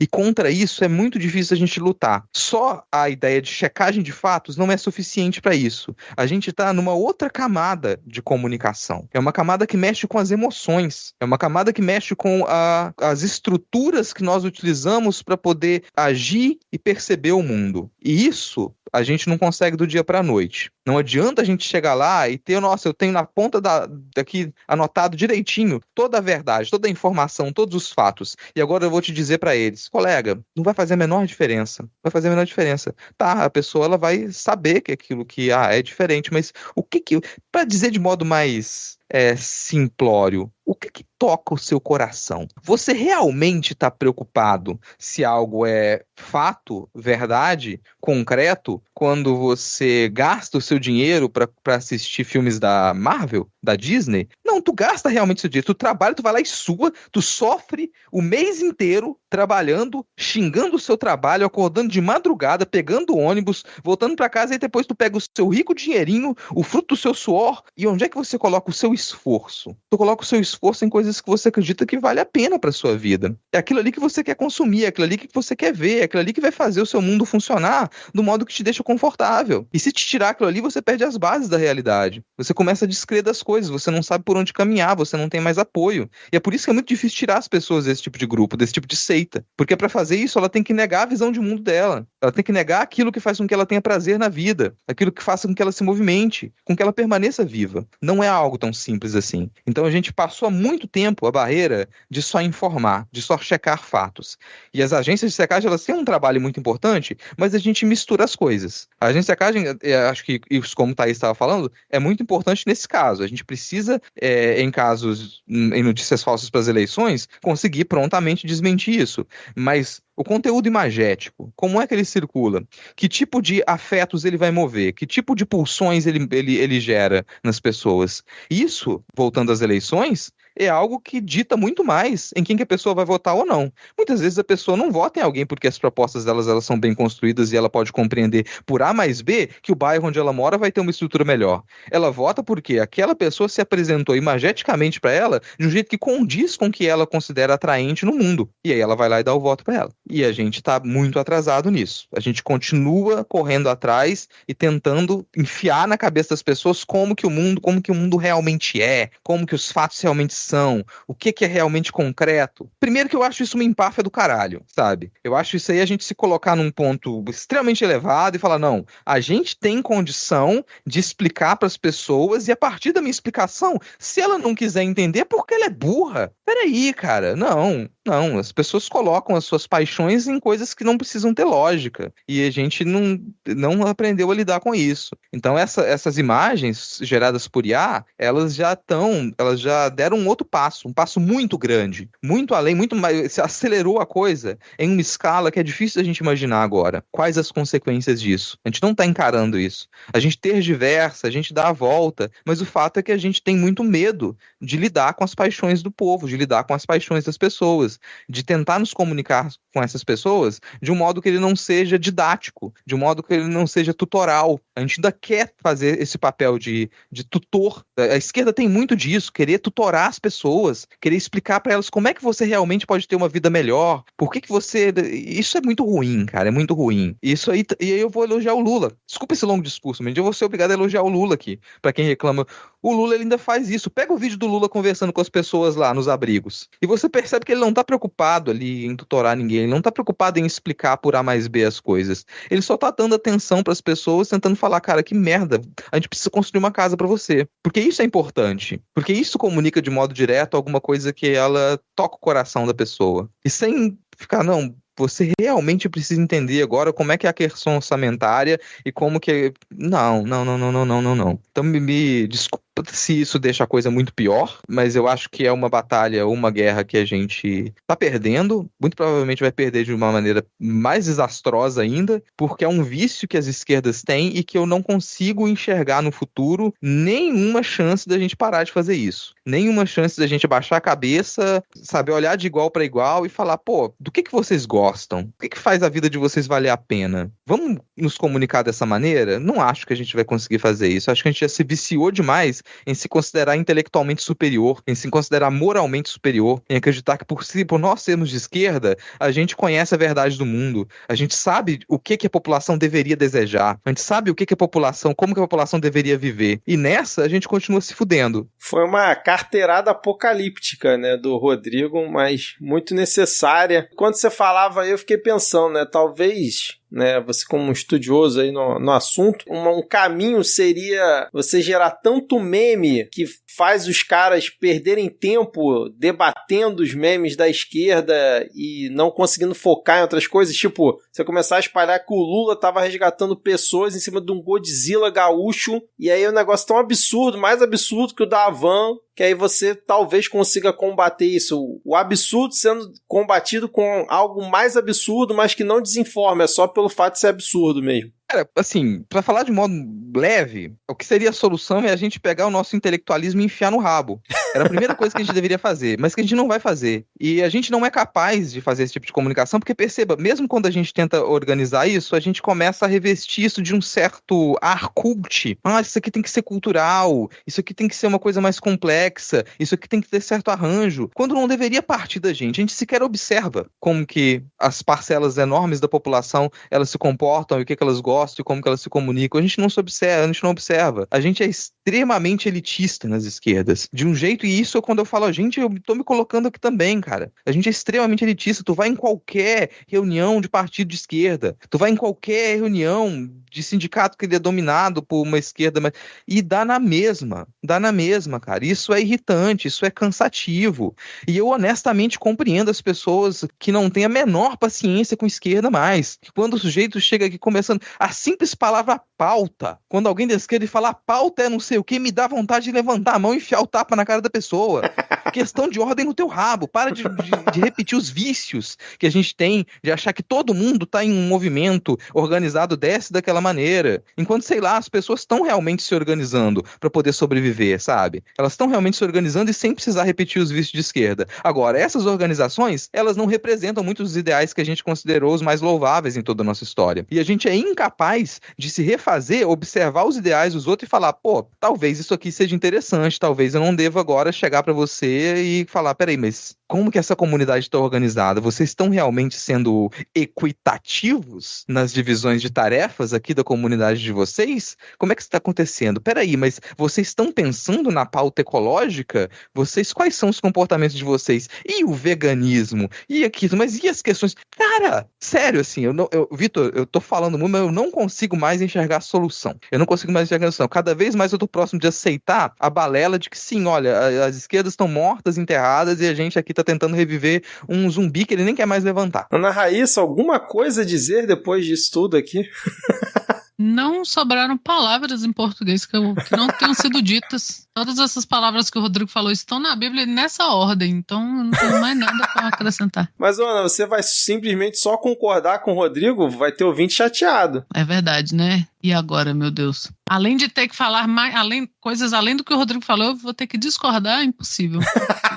Então é isso, vamos seguir aqui, depois dessa aula de Rodrigo Hipólito, né? Então fica aí, não é nem puxão de orelha, né? Porque assim fica o cenário do apocalipse aí para a esquerda. eu concordo, acho que quase que integralmente aí com o que o Rodrigo falou, principalmente na parte do elitismo, cara. Realmente, assim, você vê a esquerda realmente parecendo que tá num pedestal e tentando adequar pro novo mundo, vamos dizer assim, o seu conteúdo, mas continuando realmente com aquele ar de superioridade. E ainda tem gente que reclama das nossas paródias, né? Que é coisa mais popular levar o debate político, né, popularmente para as pessoas do que as paródias, e ainda tem gente que reclama, né? Enfim, vamos lá, algumas ações que o governo fez essa semana, anunciou, né, para tentar diminuir o sofrimento das pessoas, né, e ajudar quem está por lá. O governo liberou, né, baixou uma MP permitindo que o Brasil compre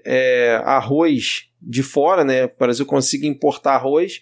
Isso para evitar o desabastecimento e evitar também que o preço cresça muito. Então, o Brasil vai importar, eu não estou vendo aqui a ordem de grandeza da quantidade, mas assim, é uma quantidade de toneladas, está aqui, ó. No primeiro leilão serão adquiridos 104 mil toneladas de arroz da safra 2023-2024. O valor da operação é de 416 milhões. Após a importação, os produtos deverão ser descarregados nos portos de Santos, Salvador, Recife e Itaqui, no Maranhão. E aí o governo vai tabelar, né, esse arroz importado, que ele vai ter que ser vendido no máximo por R$4 o quilo, né, e ele vai vir em embalagens de 2 quilos. Então essa foi uma medida que o governo teve, e parece que ele vai direcionar para supermercados menores, né, em pequenos supermercados. A gente teve também o governo propondo a suspensão da dívida do Rio Grande do Sul por 3 anos, inclusive do pagamento de juros, porque para quem não sabe, todos os governos têm dívidas, todos eu não sei, mas os principais estados do país têm dívidas bilionárias com o governo federal. O Rio Grande do Sul tem mais de 100 bilhões em dívidas, então essa dívida está suspensa pelos próximos 3 anos. O Eduardo Leite queria anistia total, esquece a dívida toda aí, ó, 100 bilhões, esquece tudo. Ele queria para depois falarem que no governo deles, sim, o Rio Grande do Sul não tinha mais dívida.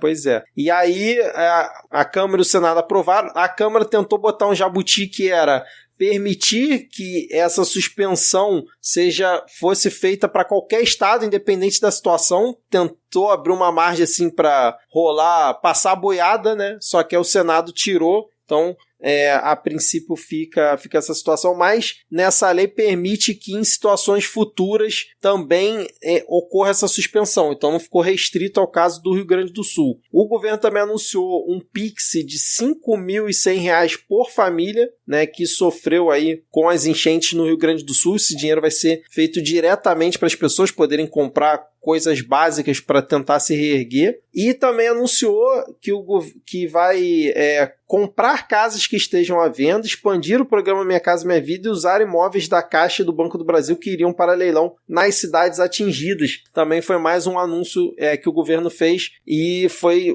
até o vídeo que o Rodrigo comentou do Lula indo lá no abrigo em São Leopoldo, no meio daquelas pessoas que perderam tudo, e o Lula dizendo para cada uma que, ó, você perdeu sua casa, a gente vai fazer uma casinha para você, pode ficar tranquilo. Além disso, a gente teve o Paulo Pimenta sendo designado como ministro extraordinário para poder coordenar as ações do governo lá no Rio Grande do Sul. Vai ter um comitê, vai ter um gabinete lá no Rio Grande do Sul que ele vai coordenar as ações. Inclusive o Eduardo Leite, né, o PSDB, está cogitando judicializar isso para inviabilizar esse cargo do Paulo Pimenta, porque está dizendo que é questão ideológica, eleitoreira, pelo Lula ter escolhido o Paulo Pimenta em si. E a gente teve também a Dilma anunciando a liberação de R$5 bilhões do BRICS, né, do Banco dos BRICS, para ajudar o Rio Grande do Sul. Então fiz aí um apanhado de todas as ações, todas não, né, mas de grande parte das ações. Queria saber o que vocês acharam dessas iniciativas do governo. E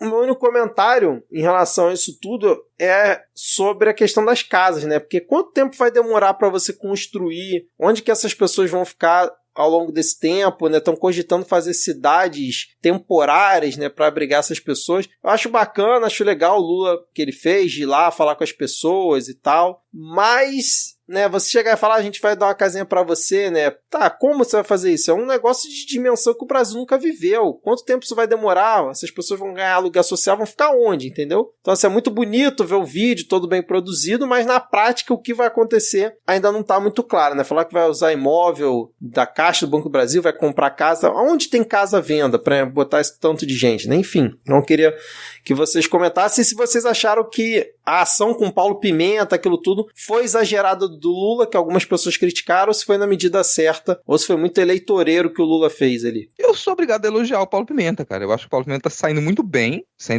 assim, não tenho críticas a ele nesse momento. Eu acho que em diversas situações ali super delicadas, ele conseguiu dar uma resposta rápida, ele conseguiu se fazer presente. Ele foi um dos ministros que deu, sabe, de imediato, ele já estava 100% disponível e trabalhando, sendo visto. Então é um nome que, para mim, não teria muito o que discutir ali. Só que ele, claro, existem as desavenças políticas na região. E isso fica evidente com o Leite querendo judicializar a questão. E aí eu acho importantíssimo isso que você comentou, Vitor, porque pode-se criar uma expectativa de que essa reconstrução ela seja feita muito rapidamente. Isso não é razoável, isso não é possível, sabe? Talvez a gente esteja diante do maior projeto de reconstrução, sabe-se lá desde quando no Brasil. Isso não vai acontecer. A gente tem que estar preparado, inclusive, se a gente pensar em união dos estados, em como que os demais estados vão poder absorver parte dessa reconstrução. Porque a verdade é que o Rio Grande do Sul, durante um bom tempo agora, ele está incapacitado de produzir, ele está incapacitado de conseguir resolver as suas questões. O perdão da dívida, eu imagino que ele tende a se estender para além desses 3 anos, inclusive, porque já era um problemão a dívida do Rio Grande do Sul, e agora a gente pensar só em 3 anos eu acho pouco, eu acho que isso tende a se estender. O investimento, que parece muito quando a gente fala em alguns bilhões, se você observa essa escala, ele é pequeno, a gente vai enfrentar um problema que ele vai ser debatido no Congresso, vocês podem esperar isso, porque agora as contas públicas elas vão ter que ser refeitas. Se o governo não for com os 2 pés na porta, e a indicação do Paulo Pimenta para mim é um ponto positivo nisso, você fala, não, a gente não pode abaixar a guarda agora. O governo tem que segurar essa onda e falar, não, a gente vai fazer dessa maneira, é assim que vai fazer.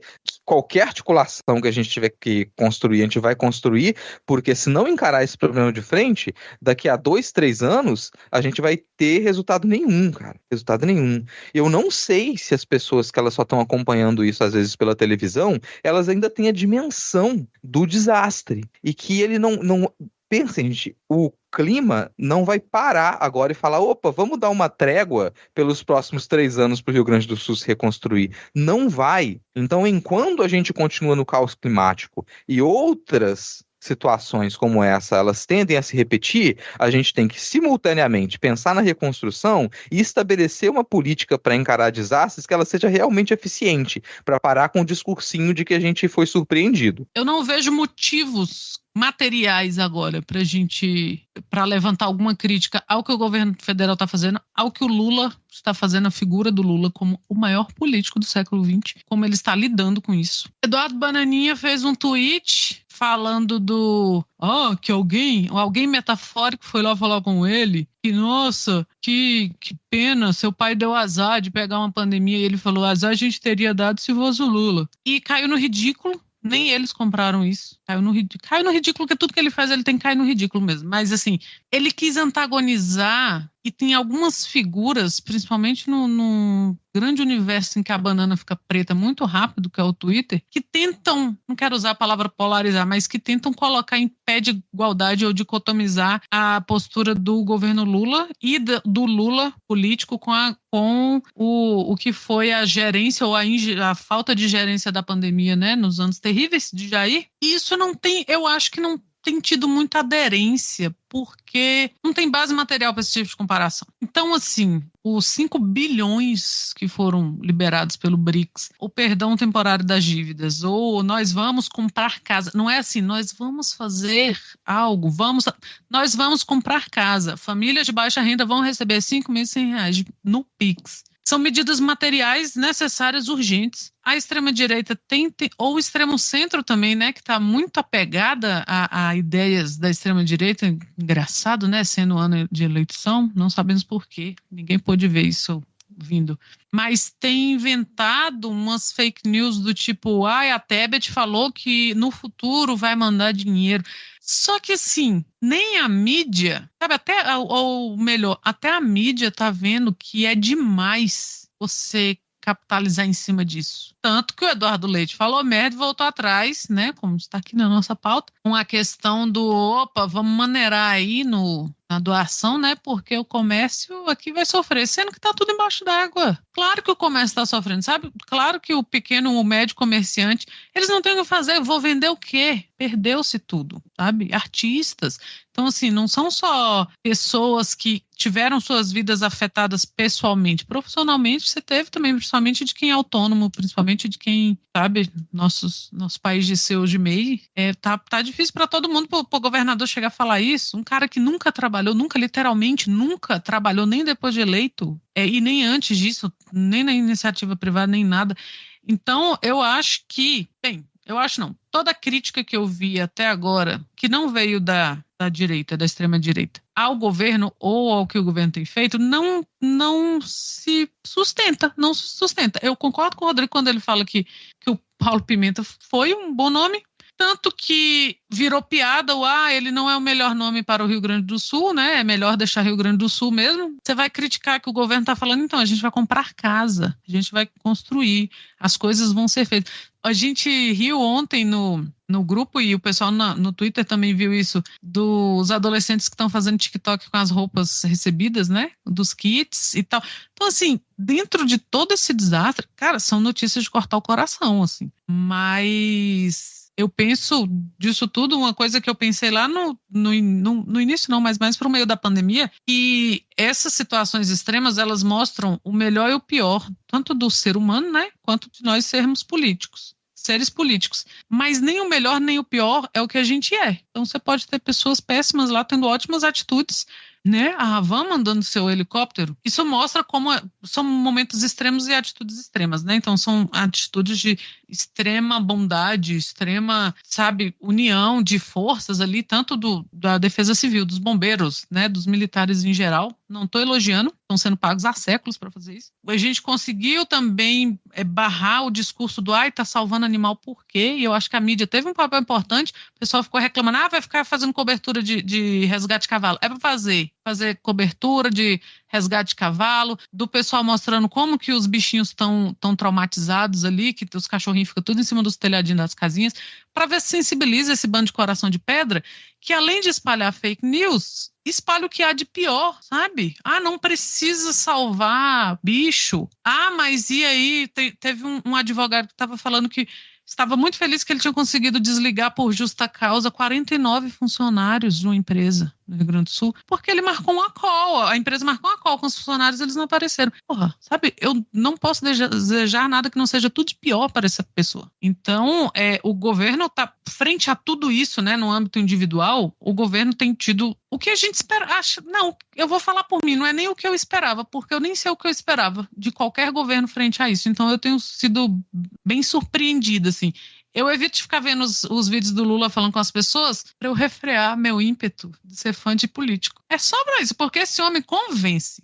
Mas aí hoje eu vi ele conversando com a mãe, e a mãe estava segurando a neném, e a neném deu os bracinhos pro Lula assim, e ele continuou conversando com a mãe e só pegou a menina. Sabe essa coisa comum que você faz? Assim, a criança estende o braço, você pega no colo. Você, bicho, quero votar nesse homem de novo. Ele pegou a criança no colo. Ele nem parou de falar com a mãe, ele só era o que ele tinha que fazer ali. A gente tem visto também, eu acho que é um momento não só para a esquerda, mas para o campo, né, mais progressista, né, o campo progressista, ver como a gente vai lidar com as mentiras da extrema-direita. Porque essa vai ser a primeira eleição que a gente vai ter com o uso de inteligência artificial, assim, no full. Essas imagens do helicóptero da Havan, o helicóptero suspendendo um navio e pilotado por uma criança. Esse era o nível do helicóptero da Havan. A gente não pode só deixar assim, mas ninguém vai... essa pessoa acreditou que ela é burra. Devido a tudo que o Rodrigo falou antes. A imagem, ela vem para isso. né? Mas eu acho que ela foi muito bem respondida na internet mesmo, com aviões do MST, com tanques do MST, com um tatu gigante do MST fazendo resgates, coisas desse tipo. De outra forma, a gente não consegue combater, sabe?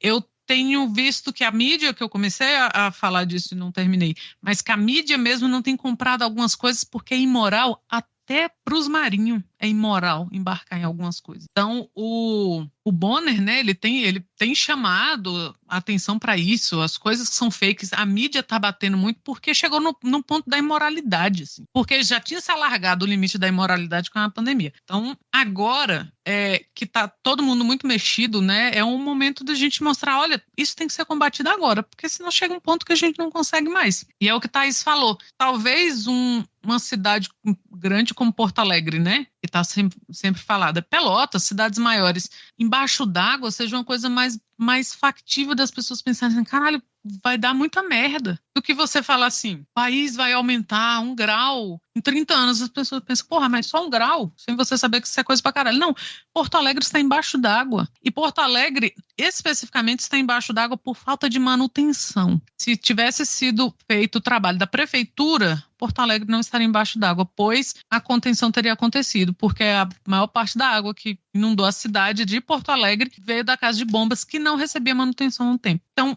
essas coisas precisam ser escancaradas, porque eu acho que, pela primeira vez em algum tempo, a extrema-direita não está nadando de braçada numa narrativa. Eles estão tomando uns caldos, porque o limite da imoralidade tá, sabe, na cara deles. Então tá ficando muito na cara. E aí eles tentam, aí eles atacam a Janja, aí, sabe, inventam que o governo está reempacotando cesta, tudo que foi dito aqui. O bom trabalho do governo com o bom trabalho do brasileiro comum, né? Tanto do cara que é funcionário público e trabalha com isso, quanto de nós que estamos tentando divulgar as coisas, estamos fazendo uma doação, que seja, estamos pensando em coisas que foram se refinando, sabe? Porque a primeira coisa era assim, nossa, Pix. Aí depois ficou, gente, Pix talvez não seja tão interessante, as pessoas precisam de materiais, pois não tem onde comprar. E isso acabou se tornando coisas do tipo, precisa de ração, precisa de antipulga, precisa de roupa plus size, sabe? Precisa de remédio para diabetes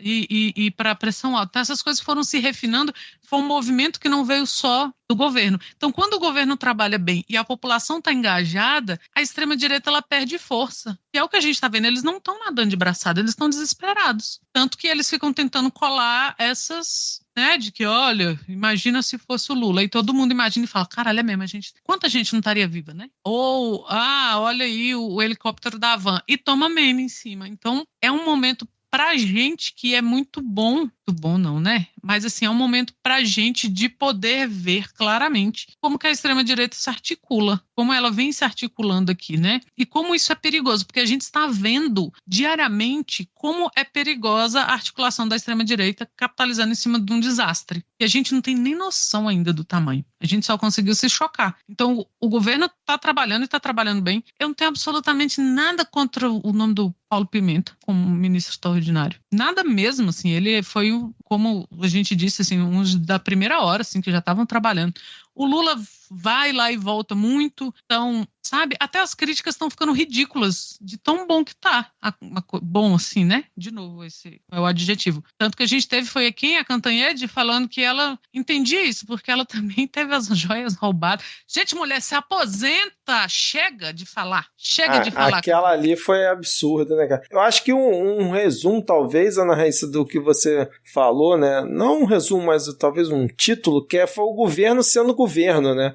Ele não hesitou no momento que tinha que definir ações, pelo menos por enquanto, definir ações e implementar. Vamos ver como é que vai ser no decorrer, né, das próximas semanas, se realmente isso tudo vai virar realidade. Mas a gente pode criticar o antes, né? O governo não investiu em prevenção de desastres, o governo não fez isso, fez aquilo. Mas agora, no momento da tragédia, pelas ações anunciadas, o governo não está hesitando, né? E o que eu acho curioso é que a mesma galera da extrema-direita que falava que é o povo pelo povo, né? Não precisa do Estado. Aí quando o Estado anuncia alguma coisa ou demora um dia para anunciar, mas o governo Lula tá deixando todo mundo desamparado, o governo Lula não está ajudando. Então assim, decidam-se o que vocês querem, né? Thaís, você quer comentar alguma coisa pra gente poder encerrar, caminhar aqui pro final do episódio? Sobre isso, assim, o governo, né, tipo, tá agindo como governo, como vocês falaram, assim, estão tentando colocar essa pecha de que o governo não está trabalhando, mas não está colando, né? Estão tentando mimetizar o que a esquerda fez durante a pandemia, mas é óbvio que não é a mesma coisa, né? Lula, em momento nenhum, imagina Lula chegando lá no abrigo, pessoal lá, todo mundo desolado, e Lula dizendo, sinto muito, mas eu não sou pedreiro, né? Não foi isso que aconteceu. Ele poderia também simplesmente, porque é importantíssimo que as pessoas recebam auxílio nesse momento, porque não tem nem onde trabalhar, né? Não, vai trabalhar onde? Tá tudo destruído, meu senhor. Então, até para quem que não, eu quero trabalhar, até para quem tem condições de trabalhar, tá difícil, então, assim, o governo tem que dar esse suporte, mas ele podia fazer o que a lógica, né, de Bolsonaro durante a pandemia, que vou dar dinheiro e pronto. Bolsonaro deu R$600 e pronto, já fiz demais. E deu R$600 porque ele foi obrigado, né? Porque ele queria dar 200. E reclamando mas muito, pronto, né? Pois é. Então, assim, o governo não tá só dizendo vou dar o Pix para vocês e vocês se verem. Não, ele tá chegando com propostas de moradia, porque as pessoas não têm mais moradia, e eu ainda acho que vai vir aí um puxadinho do PAC específico para o Rio Grande do Sul. Assim, tem toda a cara do governo Lula fazer assim um PAC para o Rio Grande do Sul, fazer alguma coisa especial, porque se tem algo que vai precisar de um PAC, vai ser o estado do Rio Grande do Sul, infelizmente. Mas eu acho que existe algo que o governo pode fazer e eu não sei se tem sido feito, essa questão de manutenção da estrutura de contenção do rio, né? Essa coisa do município. Algumas legislações são coisas estaduais. Então, assim, muitas coisas são locais, coisas de prefeitura, de vereador, de secretarias, mas se tem algo que o governo pode fazer, é fazer o papel de cobrar, de exigir que os estados e os municípios tenham planos reais para lidar com a crise climática. Não dá para dizer que o governo federal é responsável pelo que aconteceu no Rio Grande do Sul, mas também não dá para fingir que não precisa acontecer algo, na verdade, assim, deveria acontecer algo mundialmente, né? Mas vamos ser realistas, então vamos falar enquanto país, né? Enquanto unidade federativa, um governo de um país de proporções continentais. Tenho visto muito pouco, assim, sei que a Marina Silva já se manifestou, mas eu acho que isso não é nem só algo para o Ministério do Meio Ambiente, é para toda a estrutura do governo, para ser algo pensado, porque é isso, né? A gente tem visto que tem sido algo mais recorrente, não só vai ser muito custoso para o país ficar remediando uma tragédia atrás da outra, como vai ser muito penoso para a população ter que estar sempre sofrendo com as tragédias causadas pelas questões climáticas. Então, eu acho que eu acho que isso não é algo para ser feito imediatamente agora, porque tem coisas mais urgentes a serem resolvidas, né? Tem gente precisando de comida, de água, de roupa, de casa para morar, mas isso é algo que deveria sim estar em pauta e algo que deveria ser encampado pelo presidente, porque só a figura da Marina Silva não tem a força necessária para se fazer algo de fato efetivo e que gere os resultados que a gente precisa. Excelente. Eu só vou abrir uma leve discordância antes da gente terminar, que eu acho que a Marina Silva no lugar do Paulo Pimenta teria sido uma mensagem muito mais potente do que o governo realmente pretende para o futuro, como muito bem comentou a Thaís, do que ter colocado o ministro das Comunicações. Eu tenho minhas discordâncias com Paulo Pimenta, minhas críticas, não nesse momento, mas eu acho que o nome da Marina Silva talvez tivesse sido uma mensagem mais forte do governo nesse ponto, mas é como vocês comentaram, o Paulo Pimenta está desde o início ali, na frente ali de batalha, tá ali botando a mão na massa, enfim, né? Vamos ver, espero que ele desempenhe um bom trabalho e que realmente as coisas comecem a evoluir para um grau de melhora, porque a situação continua catastrófica, e se você puder ajudar, né, acesse aí os links na descrição ou entre lá no site do Apoia-se, veja alguma forma de você ajudar, ou como muito bem disse Adi Ferrer, saudades Adi, lá no Medo e Delírio essa semana, se você puder ser um voluntário, né? Se você puder ajudar pessoas que já estão na linha de frente, ajudando a planilhar, ajudando com alguma coisa que você saiba fazer que não seja financeiramente, isso também colabora bastante na parte dos bastidores, né? É isso, gente. Fechamos aqui essa nossa pauta. Thaís, como já estamos aqui com 2 horas de gravação, cartinhas da Xuxa a jato, por favor, porque senão o Rodrigo vai desligar aqui também. Bateu sono no Rodrigo agora, de repente, hein? Ele já fez uma cara de quem não gostou, de quem queria que não tivesse cartinhas. Opa, tá dando interferência aqui, gente. Não tô conseguindo entender o que vocês estavam falando aqui. Acho que tá travando. Entrando no túnel. Tô abrindo aqui, viu, galera? Thaís, enquanto você abre aí os comentários, deixa eu dar o resultado da enquete aqui, que eu já tô com ela aberta aqui. A enquete da semana passada foi: tem que criminalizar o coach? As opções eram sim, não ou com certeza. E, para orgulho deste podcast, tivemos 0 votos na opção não, né? E a opção que ganhou foi a opção com certeza, com 59,7% dos votos, e a opção sim, com 40,3% dos votos. É isso, nossos ouvintes nos orgulhando. Olha só, Vitor, nós tivemos várias sugestões de tatuagens para você. Lá com vem. salvas. Então, eu vou ler aqui. No Blue Sky, primeiro Pedro disse: Thaís me deixou com peso na consciência por não ter comentado aqui. Segue uma citação bíblica para me redimir e engajar nessa rede. Nada temam, vou lutar por vocês até morrer. Madonna, 4524. Aí VG Souza mandou no Twitter: os rapazes zombadores. Eliseu saiu de Jericó para Betel. Ele ia andando pela estrada quando alguns rapazes saíram de uma cidade e começaram a caçoar dele, gritando assim: ô seu careca, fora daqui! Eliseu virou para trás, olhou firme para os rapazes e os amaldiçoou em nome de Deus, o Senhor. Então, 2 ursas saíram do mato e despedaçaram 42 deles. Dali, Eliseu foi até o Monte Camelo e depois voltou para Samaria. Eu confesso que eu fiquei confuso. Ele quer que eu fique amaldiçoando os ouvintes? Ele quer me amaldiçoar? Como é que foi, né? Então, fiquei meio confuso nesse aí. Eu acho que ele lhe deu ferramentas para lutar contra a calvofobia.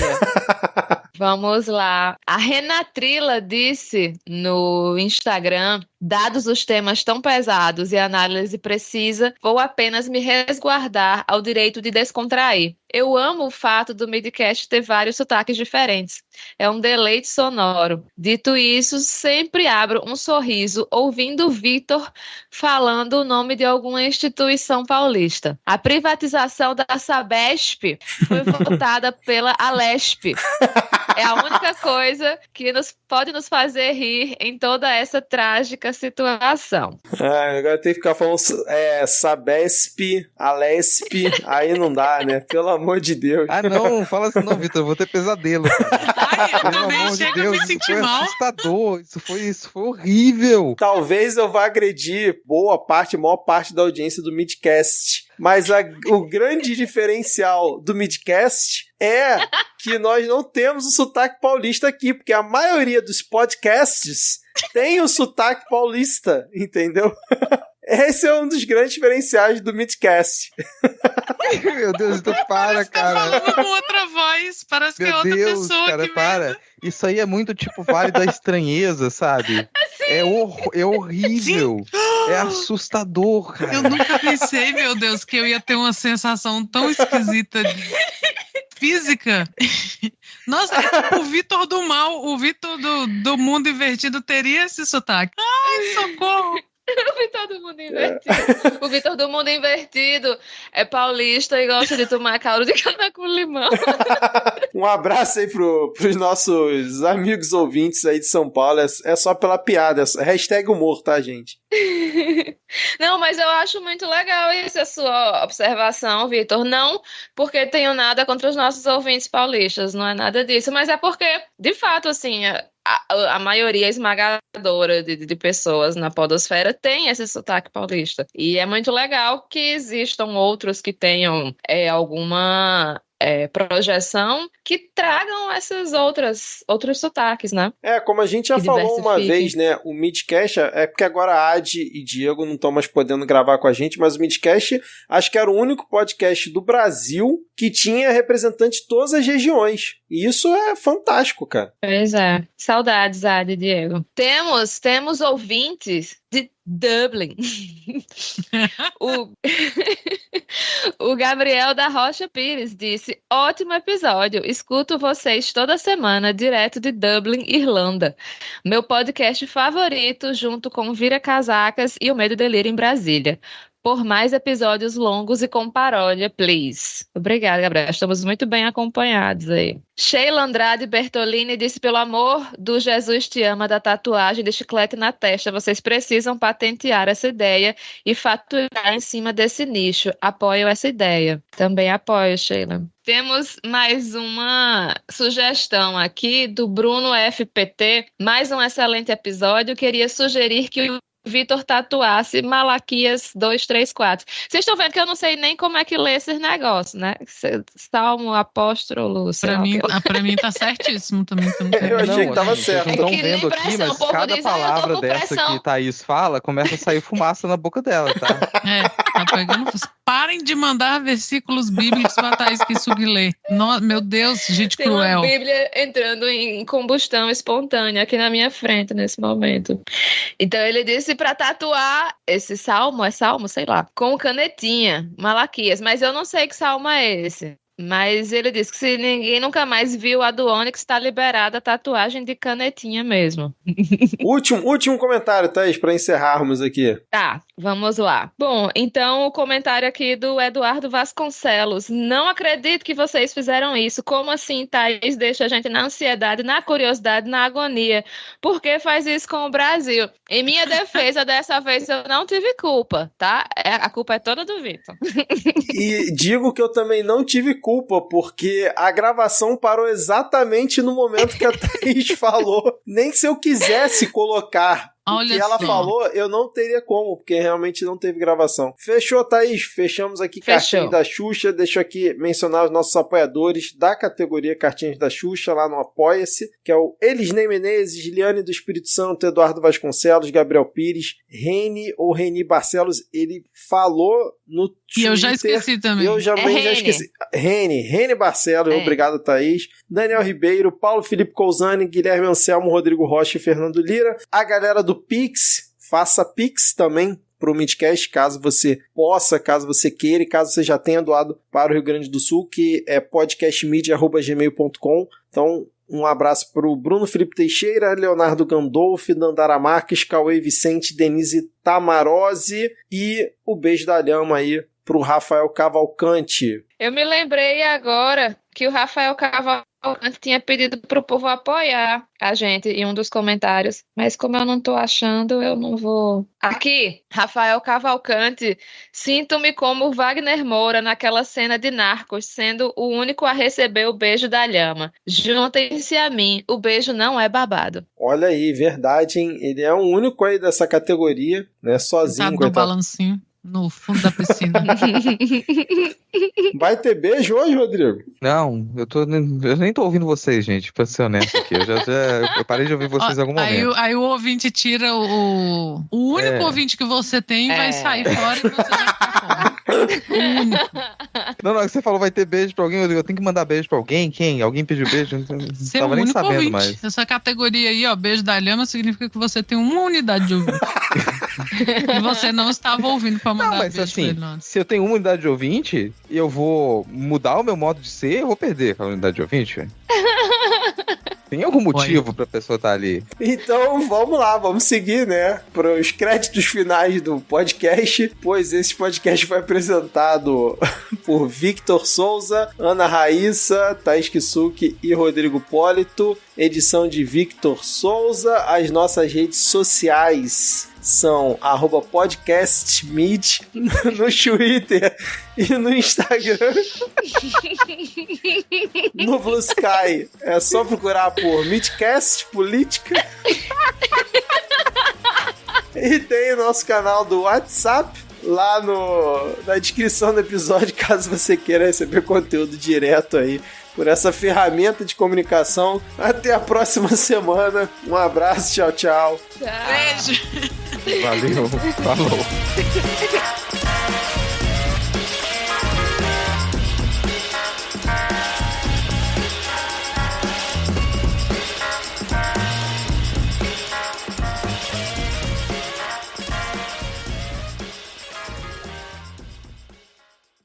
Se vocês quiserem passar os seus perfis, também fiquem à vontade aí. Eu sou a Thaís Kisuki.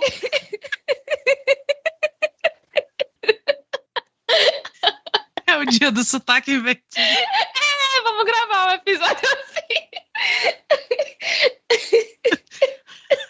Cara, eu acho que eu nem consigo fazer um outro sotaque, ainda mais nessa situação agora. Tipo, não dá, não consigo imaginar.